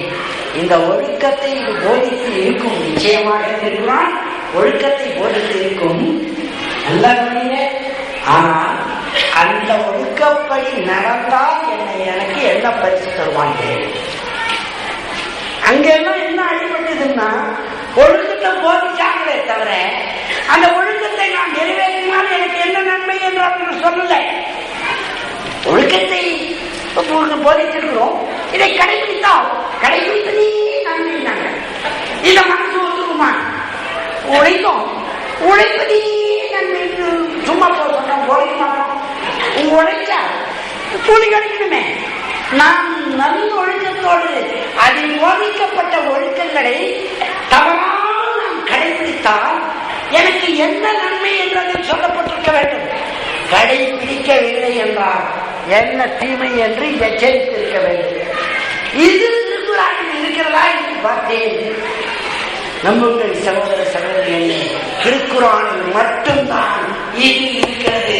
மற்ற எந்த நூல்களை அமைத்த போதும் நான் இதை காணவில்லை. இம்மையிலும் உனக்கு நன்மை இருக்கிறது, மறுமையிலும் உனக்கு சுவனம் இருக்கிறது. நான் சொல்லுவது போலே ஒழுக்கமாய் நடந்து கொண்டால் என்று இறைவன் வாரி வாரி வழங்குகிறான். சரிப்பா, உன்னை தெரிஞ்சுக்கிறதுக்கு முன்னாலே, உன்னுடைய வேதத்தை அறிவதற்கு முன்னாலே நான் நிறைய தப்பு பண்ணியிருக்கிறேன். அதுக்கு என்ன பண்ணுறேன், இப்ப என்ன பண்ணுறேன், இப்ப என்ன பண்ணுறேன் அப்படின்னு இறைவனை கேட்டா அதெல்லாம் பழைய கணக்கில் எழுதி அழிச்சு அது எல்லாத்தையும் மன்னித்து விடுவேன். இறைவன் மன்னிப்பாளனாக இருக்கிறான், மிகப்பெரிய மன்னிப்பாளனாக இருக்கிறேன் என்று அறிவிக்கிறான். சரி, அதை மன்னிச்சுக்க, இனிமேல் நான் நீ சொல்ற மாதிரி ஒழுக்கமா நடக்க போறேன். என்ன கேட்குமா கேட்காதா? மனம் இயற்கையா கேட்குமா கேட்காதா? என்ன தருணம் கேட்டா, இம்மையிலும் உனக்கு நன்மைக்கு நான் உத்தரவாதம் தருகிறேன், மறுமையிலும் உனக்கு சுவனம் தருகிறேன். அந்த சுவனம் எப்படி இருக்கும் என்றெல்லாம் விரிவாக சொல்லுகிறான். நாம இப்போ வாழ்கிற வாழ்க்கை பிஸ்கோட் வாழ்க்கையா தெரியும். எங்க ஊர்ல சாப்பிட்டியா பாருங்க கேட்டா நல்லா சாப்பிட்டேன்னு சொல்லுவோம். நாங்கெல்லாம் நல்லா சாப்பிட்டேன், நல்லா சாப்பிட்டேன், எல்லாம் நல்ல சாப்பாடு சாப்பிட்றவங்க நாங்க. நான் பிரான்ஸுக்கு போனேன் ஒரு நாள். அந்த பிரான்ஸ்ல பாரிஸ் நகரத்துல இந்த இலங்கை தோழர்கள் என்னை அழைச்சிட்டு போனாங்க. அவங்க காரில் சுற்றி சுற்றி அழைச்சி ஊரை காட்டுறேன்னு காட்டினாங்க. பசி எடுத்துருச்சு, ஏதாவது சாப்பாடு வாங்கிட்டாங்க போறேன்னா தோ இங்கே போகிறோம் இங்கே போகிறோம் அப்படின்னு கூட்டிகிட்டே போனாங்க. எனக்கு ரொம்ப பசியாக இருந்துச்சு. ஒரு இடத்துல வண்டி நிறுத்தினாங்க. நான் இறங்கிட்டேன். வேகமாக போய் ஒரு கண்ணாடி ஷோகேஸில் உருளைக்கிழங்குல என்னவோ செஞ்சு வச்சிருந்தான். எப்படி செஞ்சு வச்சிருந்தாங்கன்னா, மிக அருமையாக அதை வந்து கம்ப்யூட்டர் டிசைனை திரும்பி பாலாடையில் வேக வச்சு முந்திரி பருப்பு பிஸ்தா பருப்புலாம் போட்டு அழகாக வச்சிருந்தோம். நாற்பது தண்ணி மூடி போச்சு. இருக்கிற பசிக்கு இது என்ன விலைன்னு கேட்டேன். 5 பிராங்க்னு சொன்னாங்க. நம்ம பணத்தில் அந்த காலத்தில் ஒரு 30 ரூபா 40 ரூபா தான் இருக்கும். நம்ம $1 வச்சுருந்தேன். அள்ளி விட்டேன். புடியா அப்படின்னு 2 கப்பு வாங்கிட்டேன். எதை தெரியுது அவங்களுக்கு? உருளைக்கிழங்கு கம்ப்யூட்டர் டிசைனை தெரிஞ்சு பாலாடையில வேக வச்சு முந்திரி பருப்பு பிஸ்தா பருப்பு எல்லாம் போட்டு இந்த கலர்லாம் தூக்கி தேவாப்பூரம் போட்டு அழகா இருந்தது. வாங்கி வச்சேன். அதுக்குள்ளே உள்ள காரை எடுத்துட்டு வந்தவங்க என்னை பார்த்து இது என்னங்க இதை போய் வாங்கிக்கிறீங்கன்னு சிரிக்கிறான். கொடுத்தவனும் சிரிக்கிறான். பணம் கொடுத்து தான் வாங்கினேன். அவனும் சிரிக்கிறான், இவனும் சிரிக்கிறான். என் ஒன்றும் புரியல. என்னடா என் குழந்தை சிரிப்பா சிரிச்சு போச்சு. நான் இதுக்கா 7,500 மைல் பறந்து வந்த விமானத்துல இதுக்கு போய் சிரிக்கலாங்க, சாப்பிட்றது தானே கேட்டேன்னா சிரிச்சுட்டே சொன்னாங்க. இது நம்ம சாப்பிட்றது இல்லைங்க, இந்த ஊர் சீமை பண்ணி சாப்பிட்றதுக்காக. அந்த ஊர் சீமை பண்ணி சாப்பிட்றதுக்கு, சீமை பண்ணினா வெள்ள பண்ணி அது சாப்பிட்றதுக்காக கடையில வச்சிருக்கிறோம். உருளைக்கிழங்கு கம்ப்யூட்டர் டிசைன்ல திரும்பி முந்திரி பருப்பு பிஸ்தா பருப்பெல்லாம் சொல்லி அது மேல ஜனாவும் தூவல் போட்டு கண்ணாடி தொகையில வச்சு கண்ணாடி ஷோகேஸ் வச்சிருக்கான். இப்ப எங்க ஊர்ல நாங்க நல்லா வாங்கி சாப்பிடணும்னு நாங்க நல்லாவா சாப்பிட்டோம். அந்த கொடுத்து வச்ச பண்ணணும் பார்த்தா நம்ம சாப்பாடு கணக்கிலேயே வராது. உண்மைதான் சொல்றது. அப்படித்தான் சுவனத்தை பற்றி அறியாத வரைக்கும் இந்த வாழ்க்கையே பெரிய வாழ்க்கை. நான் வீராவின் வீரன், வீரபத்ரன் பேரன், நான் நல்லா தான் இருக்கிறேன், நல்லா சாப்பிடுறேன், நல்லா உடுத்துறேன். இதெல்லாம் என்ன வாழ்க்கை? சுவனத்தின் இறைவன் அவன் சொல்லுகிற ஒழுக்கங்களை கடைபிடித்து வாழ்ந்தால், இசையை இல்லாமல் நீ வாழ்ந்து காட்டினால் சுவனம் நிச்சயம் என்கிறான். அந்த சுவனம் என்பது இப்பொழுது அளிக்கப்பட்டிருக்கிற இந்த வாழ்க்கையை நீட்டி, மரணம் என்பது ஒரு இடைவேளை. மன்னருக்கு போகும்போதும் மீண்டும் அவன் எழுந்து வைத்து கேட்டு கேட்டு எல்லாத்துக்கும் குறிப்பு வைத்திருக்கிறான். நான் ஏதாவது செய்தேன்னா என் மனைவி செய்யாம செய்திடலாம். செய்திட்டு சொல்லிடலாம். மனைவி தெரியாம நான் ஏமாத்தலாம், மனைவி எனக்கு தெரியாம ஏமாத்தலாம், பிள்ளைய ஏமாத்தலாம், அவங்களெல்லாம் ஏமாத்தலாம், நண்பர்களை ஏமாத்தலாம். இறைவனுக்கு தெரியாம ஏதாவது செய்ய முடியுமா? அதுதான் இஸ்லாம். இறைவனுக்கு தெரியாமல் கவனியுங்கள், எதையும் உங்களால் நினைக்க முடியாது, எதையும் உங்களால் பேச முடியாது, எதையும் உங்களால் செய்ய முடியாது. மீண்டும் சொல்கிறேன், இறைவனுக்கு தெரியாமல் மற்றவர்களும் மறைத்து விடலாம், எதையும் உங்களால் சிந்திக்க முடியாது. இப்போ அப்துல்லா பெரியாதாசன் வந்திருக்கிறார், நீங்கள் அவரோடு எதிர்பார்த்துக் கொண்டிருக்கிற அப்துல்லா அவர்கள் இப்படி பேசுவார் என்றவர் அறிவித்தார்.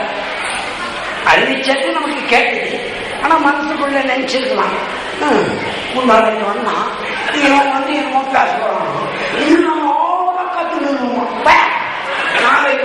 படிக்கணும் அப்படின்னு நினைக்கலாம்.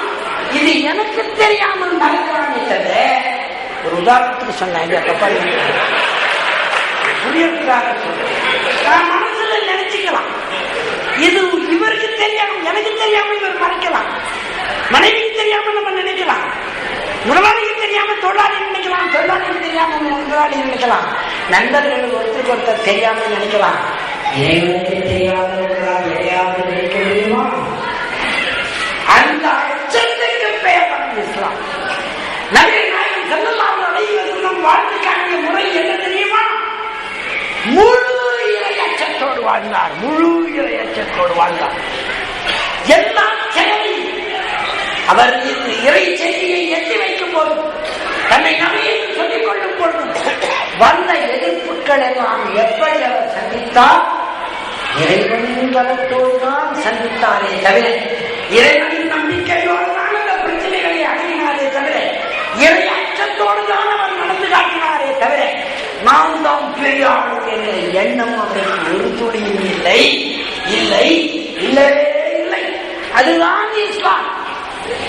அந்த வழியில் நபிகள் நாயகம் ஸல்லல்லாஹு அலைஹி வஸல்லம் போதித்த அந்த வழிமுறைகளை பின்பற்றுவதாக கருதி கொண்டிருக்கிற நாம் உண்மையில் அப்படித்தான் இருக்கிறோமா? சகோதர சகோதரிகள் சிந்தியுங்கள். இறையச்சத்தோடு தான் இருக்கிறோமா? நம்முடைய சிந்தனைகள் முழுக்க முழுக்க இறையச்சத்தோடு, அதாவது இறைவன் பார்த்துக் கொண்டிருக்கிறான் என்றுதான் நாம் சிந்திக்கிறோமா? இப்படி சிந்தித்தால், இறைவன் அறிந்திருக்கிறான் என்று உணர்ந்தால், நிச்சயமாக நபிகள் நாயகம் ஸல்லல்லாஹு அலைஹி வஸல்லம் சொர்க்கவாசிகள் என்று குறிப்பிட்டாலே, அந்த சொர்க்கவாசிகளாய் இங்கே இதை கேட்டுக்கொண்டிருக்கிற சகோதர சகோதரிகள் எல்லோருமே ஆகும். இதுதானே நான் சொல்றது. இதுதான் இஸ்லாம். இந்த இடம்தான் எனக்கு கவர்ந்தது. மறுபடியும் சொல்லுகிறேன், வேறு மார்க்கங்களில் நான் இருந்து வந்தேனே, அந்த மார்க்கங்களில் என் நினைவுகளை, என் எண்ணங்களை பல தெய்வங்களால் அறிய முடியாது என்று தெரிந்து வைத்திருந்தேன். நாத்திகத்தில் இறைவனுக்கே வேலையை என்று புரிந்து வைத்திருந்தேன். பௌத்தத்தில் புத்தர் அதை அறிய முடியாது, அவர் மனிதர் என்று தெரிந்து வைத்திருந்தேன். இஸ்லாத்துக்கு வந்த பொழுதுதான் எனக்கு புரிந்தது, இறைவன் முழுமையாக நம்மை கண்காணித்துக் கொண்டிருக்கிறான், நம்முடைய எண்ணங்களை கண்காணித்துக் கொண்டிருக்கிறான். ஒரு கணவன் மனைவியாக வாழ்கிறவர்கள் எப்போ சண்டை வருது, சிக்கல் எப்ப வருது, எனக்கு எதுதான் நீ என்னமோ நினைச்சேன்னு அவங்க நினைச்சிட்டாங்கன்னு இவர் நினைச்சிட்டாங்கன்னு அவங்க நினைச்சிட்டாங்க உண்டாங்க. தாய்மார்கள் இருக்கிறதுனால கொஞ்சம் கவனிக்க. கணவன் மனைவி சண்டை ஏன் வருது? நான் முதல்ல சொன்ன மாதிரி நீனும் அழகு, நீனும் அழகு, உயிரி, அதாவது கணக்கருக்கு கூட்டிட்டு போய் என்ன ஒன்னா வாங்கிட்டு வருவார் கணவர். அதுவும் உஸ்மான் ரோட்ல அங்க எல்லாத்தையும் வாங்கிட முடியுமா? என்ன ஒன்னா வாங்கிட்டு வருவார். ஆனா எல்லா மணிலையும் ஒரு வசனம் வச்சிருக்காங்க, எனக்கு எதுவுமே வேணாங்க, நீங்க எல்லாம் அதுக்கப்புறம் 3 வருஷம் போட்டு கரெக்டா காப்பாங்க. அன்னைக்கு சும்மா ஒரு பேச்சுக்கு வேணாம்னு சொன்னீங்க, சொன்னா விட்டா தானே நீ எதுவுமே வாங்கி தரல. இந்த தேவைகள் நான் நினைக்கிறேன், என் எண்ணத்திற்கு வேறாக என் கணவன் நினைக்கிறார், கணவன் ஒன்று நினைக்கிறார், அதற்கு வேறாக நான் நினைக்கிறேன். இரண்டும் ஒன்னா இல்லைன்னாதான பிரச்சனை.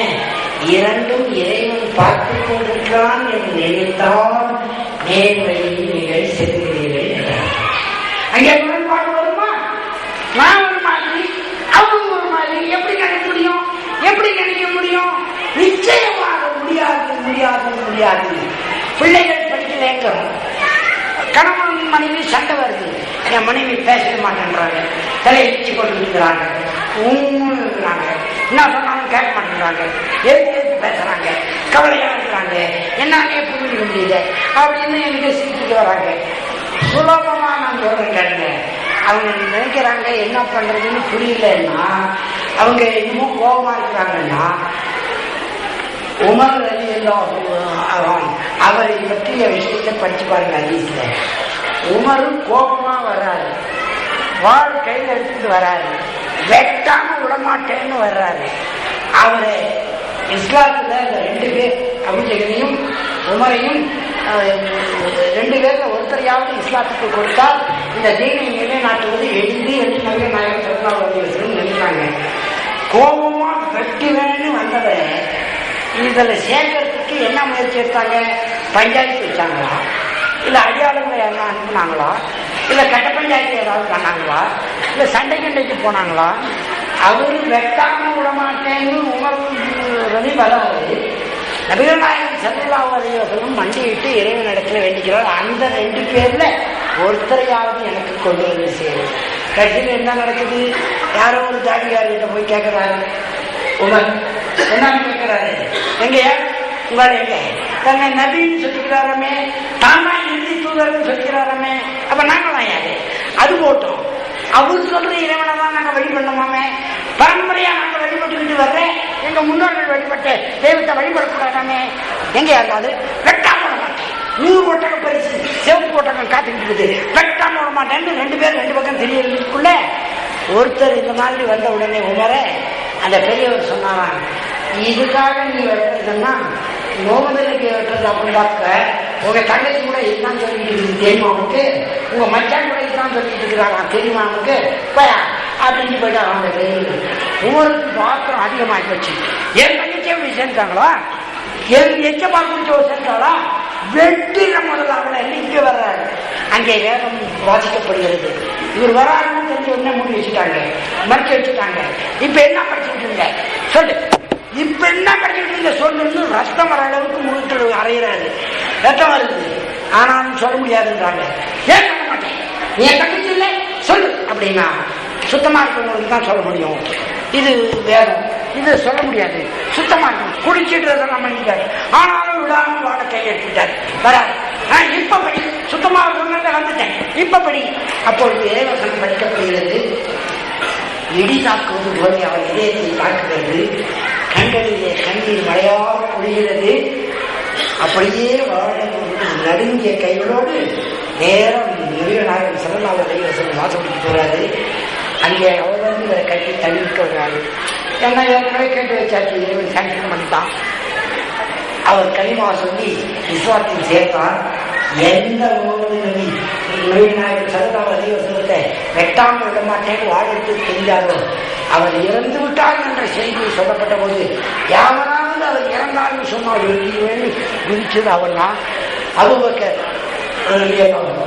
அவர் வந்து அதை விளக்கி சொல்லி அதுக்கு பிறகு சமாதானப்படுத்தினார் என்பதை பார்க்கிறோம்.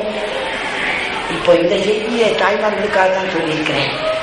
உமர் அவ்வளவு கோபமா இருந்தாலும் வெட்டாமல் விட மாட்டேன்னவரையே இஸ்லாத்துக்கு வர வைக்கிறதுக்கு துவா செய்தே வர வைத்தாரு. தவிர கெட்ட பஞ்சாயத்தா வச்சாரு, போன் பண்ணி அம்மா வீட்டுக்கு பேசியா செய்தாரு, எந்த விஷயம் செய்யல.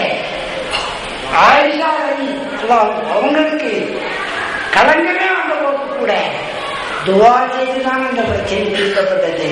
இதன் மூலம் சொல்லுகிறேன், கணவன் கோபமாய் இருந்தால் மனைவி, மனைவி கோபமாய் இருந்தால் கணவனும் இந்த பிரச்சனையை தீர்த்து கொள்ள, அதுவும் குழந்தைகள் கோபமாக படிக்க மாட்டேங்குது அப்படின்னா முதலில் துவாவை முறையாக செய்யுங்கள், இறைவனிடம் வேண்டுங்கள். அதுதான் அதற்கு பிறகு உங்கள் முயற்சியை எடுத்து பாருங்கள். முதலில் நீங்களே முயற்சி எடுத்தால் இறைவனின் பார்வை இல்லாமல் நீங்கள் செய்கிறீர்கள், தவறு நேரம் வாய்ப்பு இருக்கிறது. இறைவனிடம் மனமுருகி துவா கேட்டுவிட்டு செய்து பாருங்கள், நிச்சயம் குறுகிய காலத்தை அனுபவித்து விட்டேன். இஸ்லாத்துக்கு மாறிவிட்டேன் என்ற செய்தி கேட்டவுடனே குடும்பத்தில் பெரிய கொந்தளிப்பு. என் மனைவி, என் மக்கள் ஒரு பக்கம் இருக்கட்டும், என் தம்பி, என் தங்கை, உடன் பிறந்தவர்கள், என் கூட பிறந்தவங்க பயங்கர கோபமாகி இனிமேல் விட்ட பேச்சே கிடையாதுன்னு அவங்களே முடிவு பண்ணிட்டாங்க. அவங்க மகளுக்கு திருமணம் நடந்த போது எங்க வீட்டு வாசப்படியில எதிர் வீட்டுல ஒருத்தர் நான் அறிமுகப்படுத்தி வச்சிருக்கிறேன். அவங்களுக்கு அவருக்கு திருமண அழைப்பில் எல்லாம் கொடுத்துட்டு என் வீட்டுக்குள்ளே நுழையாமலே போனார். எப்படி இருக்கும்னு யோசிப்பாருங்க. கூட பிறந்தவர். அந்த மனநிலையினால உங்களிடத்துல பகிர்ந்து கொள்ள முடியாது. உணர்ச்சி வசப்பட்டு நான் பயமா இருக்கு. எனக்கு துடிச்சு போயிட்டேன். நான் இஸ்லாமிய மாறினத்துக்கு உடன் பிறந்த தம்பி இல்லாம போயிடுவாரா? அவருடைய மகள் திருமணம், அதற்கு அழைப்பு கொடுக்க கூட எதிர் வீட்டுக்கு வர முடியுது, என் வீட்டுக்கு வர முடியல.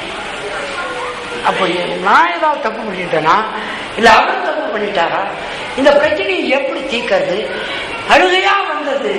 எனக்கு இஸ்லாம் காட்டிய வழி என்ன என்று எனக்கு புரிந்திருந்ததுனாலே இறைவனிடத்தில் தொழுகை செய்யும் போது மனமுறி துவா கேட்டேன். எப்படியாவது என் தம்பியை, அவன் தம்பி இல்லாம ஆயிட முடியுமா? என்னை சோதிக்காத இறைவா என்று நான் வேண்டிக் கொண்டேன்.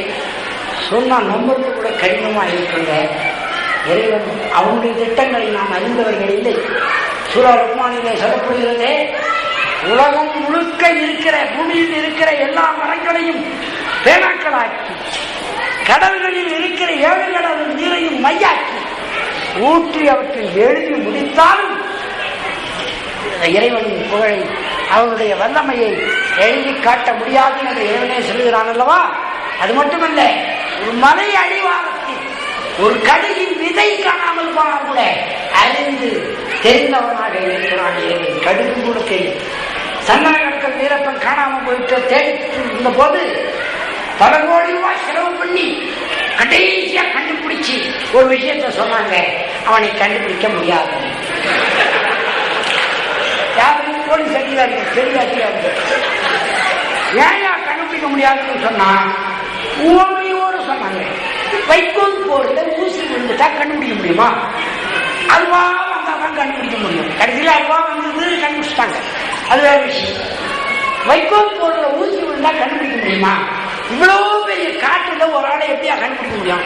அது கோடிக்கணக்கில் பணம் செலவு பண்ணதுக்கு முன்னாடி சொல்லி போயிடும். அப்ப சொல்லல, செலவு பண்ணிட்டு கடைசியா சொல்றாங்க, எப்படி கண்டுபிடிக்க முடியும்? ஆனா இறைவன் என்ன சொல்றான்? அறிந்தவற்றையும் மரியாதத்தையும் அறிந்தவனாய் இருக்கிறான் என்று சொல்கிறான். கடுகின் விதை அளவு பொருள் மலையை காணாமல் போனாலும் கண்டுபிடிக்கக்கூடியவனாய் இருக்கிறான் இறைவன். நான் அதை புரிந்து கொண்ட காரணத்தினாலே, இறைவா எல்லாவற்றையும் நீ அறிவாய், என் மேலேயும் தப்பில்லை, என் தம்பி மேலேயும் தப்பில்லை. ஆனா என்னமோ தெரியல, இப்படி நடந்து போச்சு. நான் இஸ்லாமியனாய் மாறியதுக்காக என் தம்பி தங்கையே என்கிட்ட உறவு கொண்டாரு, பேசல அறிவான். நான் என்ன செய்வேன் என்று மன்றாடினேன். இதை தவிர வேற வழி எனக்கு தெரியல. வேற யாருக்கிட்டனா சொல்லி சமாதானத்துக்கு போயிருந்தா அவன் வேற என்ன வச்சு வச்சுட்டு போயிடுவான் இல்லையா? நான் சொன்னதையே சொல்லுவான், இந்த உருக்கத்தோடு சொல்லுவான்னு எனக்கு என்ன தெரியும்? இருக்க மாட்டாருல்ல, ஒரு மாற்றம் பேசுறாரு அப்படின்னு மாட்டி கொடுத்தாங்கன்னா என்ன பண்றது? தப்பே வராது எதிர்பார்த்தேன். இறைவனுக்கு வேண்டிக் கொண்டேன். நடந்தது அப்படியே சொல்றேங்க. நம்புறதே கஷ்டமா இருக்கேன். அவரு திருமணம் செய்தாரே, அதிலே கொஞ்சம் கடன் பட்டிருக்கிறார்.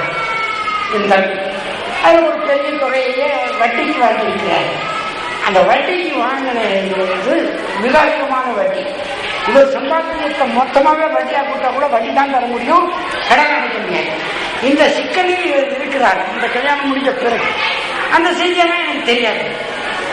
ஆனால் வேற யாரோ ஒரு நண்பர், ஒரு இஸ்லாமிய நண்பர் சொன்னார் அவர்கிட்ட, உங்க அண்ணன் தான் நல்லா செல்வராகவும் செல்வாக்காகவும் இருக்காருப்பா, அவரு இப்ப இஸ்லாமியர் ஆகிட்டாரு, வட்டியெல்லாம் கேட்க மாட்டாங்க இஸ்லாமியர்கள், அவர்கிட்ட போய் கடன் கட்டு பாரு, அதை வாங்கி இந்த கடனை அடைக்கிறேன் அப்படின்னு அவர் சொன்ன போது, அவன் தான் முஸ்லீமா போயிட்டாங்க, அவங்ககிட்ட நான் போக மாட்டேன் அப்படின்னு முஸ்லீம் கிட்ட சொல்லிட்டு வந்துடுவான். அவன் முஸ்லீம் ஆயிட்டான், முஸ்லீம் கிட்ட நான் ஏன் போறேன் அப்படின்னு முஸ்லீம் கிட்ட சொல்லிட்டான். அவன் இறைவன் ஏற்பாடாச்ச அதை மீற முடியுமா? ராத்திரி எல்லாம் படுத்து பிறந்து இருக்கிறோம். இந்த வண்டியில நம்ம முடிஞ்சிருவோம் போல இருக்குது. 2 பேரும் பேசிப்பான் போல இருக்குது. காலையில போன் பண்ணி எத்தனை மணிக்கு இருக்கீங்க, நான் வரேன், உன்னை பார்க்கணும் அப்படின்னா. எதுக்கு போகணும்னு நான் கேட்கறேன். எனக்கு ஒரே சந்தோஷம். வா வந்தாரு. அன்னைக்கு பெருநாளைக்கு ஒரு 2 நாள் முன்னால பணம் மாதிரி சொன்னார். இது மாதிரி பிரச்சனை. சரி பார்த்து நான் செக் கொடுத்தேன். பணம் கொடுத்து போய் வச்சுக்கலாம். பெருநாள் அன்னைக்கு வாப்பா அப்படின்னு சொன்னா நம்ப மாட்டீங்க. அவங்க குடும்பம் மொத்தத்தில் யாரு திருமணத்துக்கு கூட என்ன அழைக்கிறதோ அந்த குடும்பத்தையே கூப்பிட்டு அன்னைக்கு எல்லா வேலையும் எடுத்து செஞ்சது. பெருநாளில் நான் ஒரு 100-200 பேருக்கு சாப்பாடு கொடுத்தேன். எல்லா வேலையும் எடுத்து போட்டு செய்தது மட்டும் இல்லை, மற்ற சொந்தக்காரர்கள் நண்பர்கள் இன்னும் அங்கே போட்டி போமாட்டேன்னு சொன்னீங்க, போயிட்டே அப்படின்னு சொன்னா ரொம்ப பேசினா நான் முஸ்லீமா கூட தோட்டேன் அப்படின்னு உண்மையாக நெருக்கியை உண்டாக்கி விட்டாங்க. என்ன செய்யலாம் தெரியுமா உங்களுக்கு? நான் ஒன்றும் கேட்கல. அப்ளிகேஷன் எங்க கொடுத்தேன்? மாமன்கிட்ட கொடுக்கல, மச்சான்கிட்ட கொடுக்கல, உறவினர்கிட்ட கொடுக்கல, நண்பர்கள்கிட்ட கொடுக்கல, இறைவன்கிட்ட கேட்டேன். இப்ப புரிஞ்சுக்கங்க உமர் ரலி எல்லாம் எப்படி இந்த மார்க்கத்திற்கு வருவதற்கு துவா பயன்பட்டது என்று படித்ததை பயன்படுத்திக் கொண்டு நான் என் வாழ்க்கையில கண்டிருக்கிறேன். இந்த உண்மையை உணருங்கள். கணவன் கோபமா இருந்தால் துவா கேட்டுட்டு பேசி பாருங்க. இறைவன் சித்தம் வைப்பான், இறைவன் நாடினால் நிச்சயமாற்றி வைப்பான். பிள்ளை படிக்கல என்ன துவா கேளுங்க. மனைவி மனம் சிதைவா இருந்தால் கேளுங்க, துவா கேளுங்க. துவா என்பது இறைவன் எல்லாவற்றையும் கண்காணித்துக் கொண்டிருக்கிறான் என்ற உணர்வு. இதுதான் சரியான சமயமாக இருக்க முடியும். நான் உண்டாக்கியவன் இல்லை இறைவன். மற்ற மார்க்கங்களிலே மற்ற மதங்களிலே நாம் இறைவனை உண்டாக்குகிறோம். நம்மை உண்டாக்கிய இறைவன் அவனே சொன்ன மார்க்கம் இதுதான். இஸ்லாம் தான் மனித குலத்திற்கான மார்க்கமாய் நான் தந்திருக்கிறேன் இறுதியாக என்று வேதத்தில் சொல்லுகிறேன். இந்த மார்க்கத்தை மனித குலம் மொத்தமும் ஏற்றுக்கொண்டாக வேண்டும். அதுதான் முதல்ல தொடக்கத்திலே சொன்னேன். யோசித்து பாருங்க. இந்த மார்க்கத்தில் முரண்பாடுகள் இல்லை என்று சொன்னேன், ஒழுக்கங்கள் இருக்கின்றன என்று சொன்னேன், அதற்கான கூலிகள் இருக்கின்றன என்று சொன்னேன். அறிவியலில் படித்தவன் என்ற காரணத்தினாலே, விஞ்ஞானத்தை புரிந்து கொண்டவன் என்ற காரணத்தினாலே விஞ்ஞான உண்மைகளை எல்லாம் படித்த நான் விஞ்ஞானத்துக்கு முரணாக திருக்குறான் இருக்கக்கூடாது என்று பார்த்தேன். நிச்சயமாக விஞ்ஞானத்தின் பல முயற்சிகளை அவிழ்த்து விடுவதாய் இருக்கிறதே தவிர விஞ்ஞானத்துக்கு முரணாய் எதுவும் இல்லை. அந்த திருக்குறானிலே புரிந்து கொண்டேன். ஹதீஸ்களிலே வருகிற விஞ்ஞான உண்மைகள் இன்னும் ஆராயப்பட வேண்டியதாக இருக்கின்றன. ஐயாக்கள் எல்லாம் பேசிக் கொண்டிருந்த போது நான் சொன்னேன், இதுவரைக்கும் 45 வருஷமா நான் தெரிந்து கொண்ட சைக்காலஜியை மூலத்தை இப்ப லேட்டஸ்டா கண்டுபிடிச்ச 25 வருஷத்துக்குள்ள கண்டுபிடித்த மனோதத்துவ சிகிச்சை முறைகள் எல்லாம் திருக்குறானிலே இருக்கின்றன, ஹதீஸ்களில் இருக்கின்றன என்று நான் அறிந்து வைத்திருக்கிறேன். எல்லாவற்றையும் அது எப்படி 1430 சொல்லியிருக்க முடியும்? இறைவனால் தான் சொல்ல முடியும். நபிகள் நாயகம் ஸல்லல்லாஹு அலைஹி வஸல்லம் ரசூலுல்லாஹ் தான் சொல்ல முடியும். ஏனென்றால் இதை சொல்றார்கள். அவ்வளவு தூரம் சிறப்பாக விஞ்ஞான கருத்துக்கள் இருப்பதனால் ஏற்றுக்கொண்டேன். எல்லாவற்றுக்கும் மேலே மதம் என்றாலே சாமியாரா போயிருந்து, துறவியாக இருந்து, கொண்டாட்டி போயிருந்து, காட்டில் போய் தவம் இருக்கிறது, எங்கேயாவது ஆசிரமம் வச்சுக்கிட்டு இருக்கிறது, ஆசிரமம் வச்சுக்கிட்டு இருக்கிறது, ஆசிரமத்தை வச்சுக்கிட்டு இருக்கிறது, துறவின்னு சொல்லிட்டு ஆசிரமத்தை வச்சுக்கிட்டு இருக்கிறது, ஆசிரமத்தில் வச்சுக்கிட்டு இருக்கிறது, அது வேற சீடியாச்சு ஊரு பூரா பறக்கிறது. இவ்வளவு கொடுமை இருக்குது. ஆனால் ஜோடி ஜோடியாக உங்களை படித்திருக்கிறேன். கணவன் மனைவியாக சுகமாக வாழ்கிறேன். பூமியை விரித்து வைத்திருக்கிறேன், மலைகளை உடையாக்கி வைத்திருக்கிறேன்.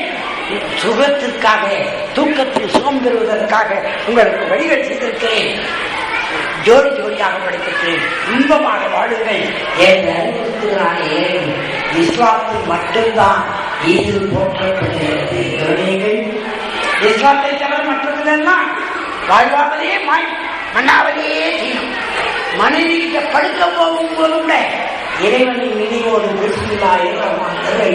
சொல்லிவிட்டு மனைவியோடு கூடுங்கள் என்று சொல்லுகிற மார்க்கம் எது? இறைவனின் நினைவோடு தான் எல்லாவற்றையும் செய்ய வேண்டும். அப்பதான் தப்பு நடக்காது. இந்த வகையிலே வாழ்க்கையை அழகாக்குவது இஸ்லாம், அறிவியலை நிறைவாக்குவது இஸ்லாம், வாழ்க்கையை அழகாக்குவது இஸ்லாம், அறிவியலை நிறைவாக்குவது இஸ்லாம்.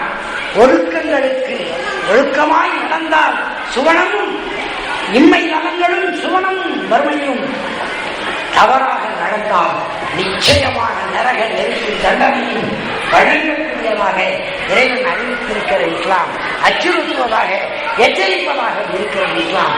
வாழ்க்கையில் மிகச் சரியான வாழ்க்கையை நடத்தினால் உண்மையிலும் நலம், மறுமையிலும் நலம்.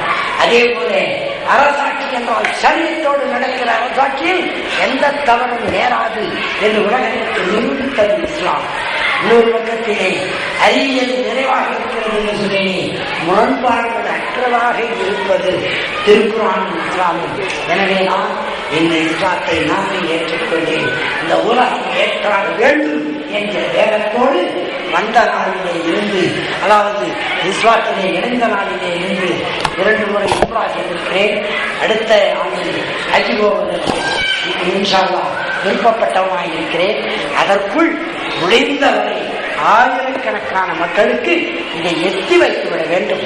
எல்லா நாடுகளிலும் எத்தி வைக்கப்பட்ட இந்த செய்தியை ஐயா சொல்லும் போதே பல விஞ்ஞானிகள், பல அறிஞர்கள் இஸ்லாத்தை நோக்கி வந்து கொண்டே இருக்கிறார்கள். உண்மையை சொல்லுகிறேன், இன்றைக்கு இஸ்லாமை நோக்கி திரும்புகிறவர்கள் சாதாரண மக்களாக, இஸ்லாமியர்கள் எவ்வளவு இஸ்லாமியராக இருக்கிறீங்களோ எனக்கு தெரியாது, அது கூட நான் வரல. பல பேர் பல சந்தேகங்களை எழுதிட்டுக்கிறாங்க. தொடர்ந்து டைம் வேஸ்ட் இல்லையான்னு கேட்குற இஸ்லாமியர்கள்லாம் இருக்கிறாங்க. தொடர்ந்து டைம் வேஸ்ட். இந்த செல்போனுக்கு சார்ஜ் மட்டும் போடுவாங்க, இவருக்கு சார்ஜ் கொடுத்துக்கிற தொழிலை மட்டும் பண்ண மாட்டாங்க. செல்போனுக்கு சார்ஜ் போடுறதுக்கு அவ்வளோ அக்கறையா இருக்கிறீங்க, உனக்கு இறைவனத்துல இருந்து தொழிலை மூலம் சார்ஜ் போட்டுக்க வேணாமா? 5 வேளை உங்கள் வீட்டு வாசலில் இருக்கிற ஆற்றில் குடித்தால் உடலில் அழுக்கு மிஞ்சுமா? மிஞ்சாது. அதுவோ 5 வேளை தொழுகை நடத்தினால் மனத்தில் அழுக்கு மிஞ்சாது, மனச்சிலே வராமல் அறிவிக்கிற அதிசை சேர்ந்தவர்கள் வருவார்கள். அப்படிதான் நடக்கிறீங்களான்னு நீங்களே சோதிச்சுக்குங்க. வட்டி வாங்கக்கூடாது. ஏன் வாங்கக்கூடாது? பொருளாதார கஷ்டம் வந்ததே வட்டியாக தான். பணம் கொடுத்து பொருளை வாங்கி, பொருளை விட்டு பணத்தை வாங்கின வரைக்கும் வேலையில்லா திண்டாட்டம் இருந்துதா? ரிசெப்ஷன் இருந்துதா? இப்ப என்னென்னமோ சொல்றாங்களே, பொருளாதார நெருக்கடி, கிரைசிஸ், முடிக்கிறாங்க. எல்லாம் எப்ப வந்தது? பணத்தை கொடுத்து பணத்தை வாங்குகிற பழக்கம். ஷேர் மார்க்கெட் என்றான், ஷேர் இல்லை, மார்க்கெட்டிங் இல்லை. ஸ்டாக் மார்க்கெட் என்றான், ஸ்டாக்கும் இல்லை, மார்க்கெட்டிங் இல்லை. இந்த சுரண்டல் வந்த பிறகுதான் பணத்தை கொடுத்து பணத்தை வாங்குறது. இந்த பழக்கம் வந்த பிறகுதான் வறுமை வந்திருக்கிறது.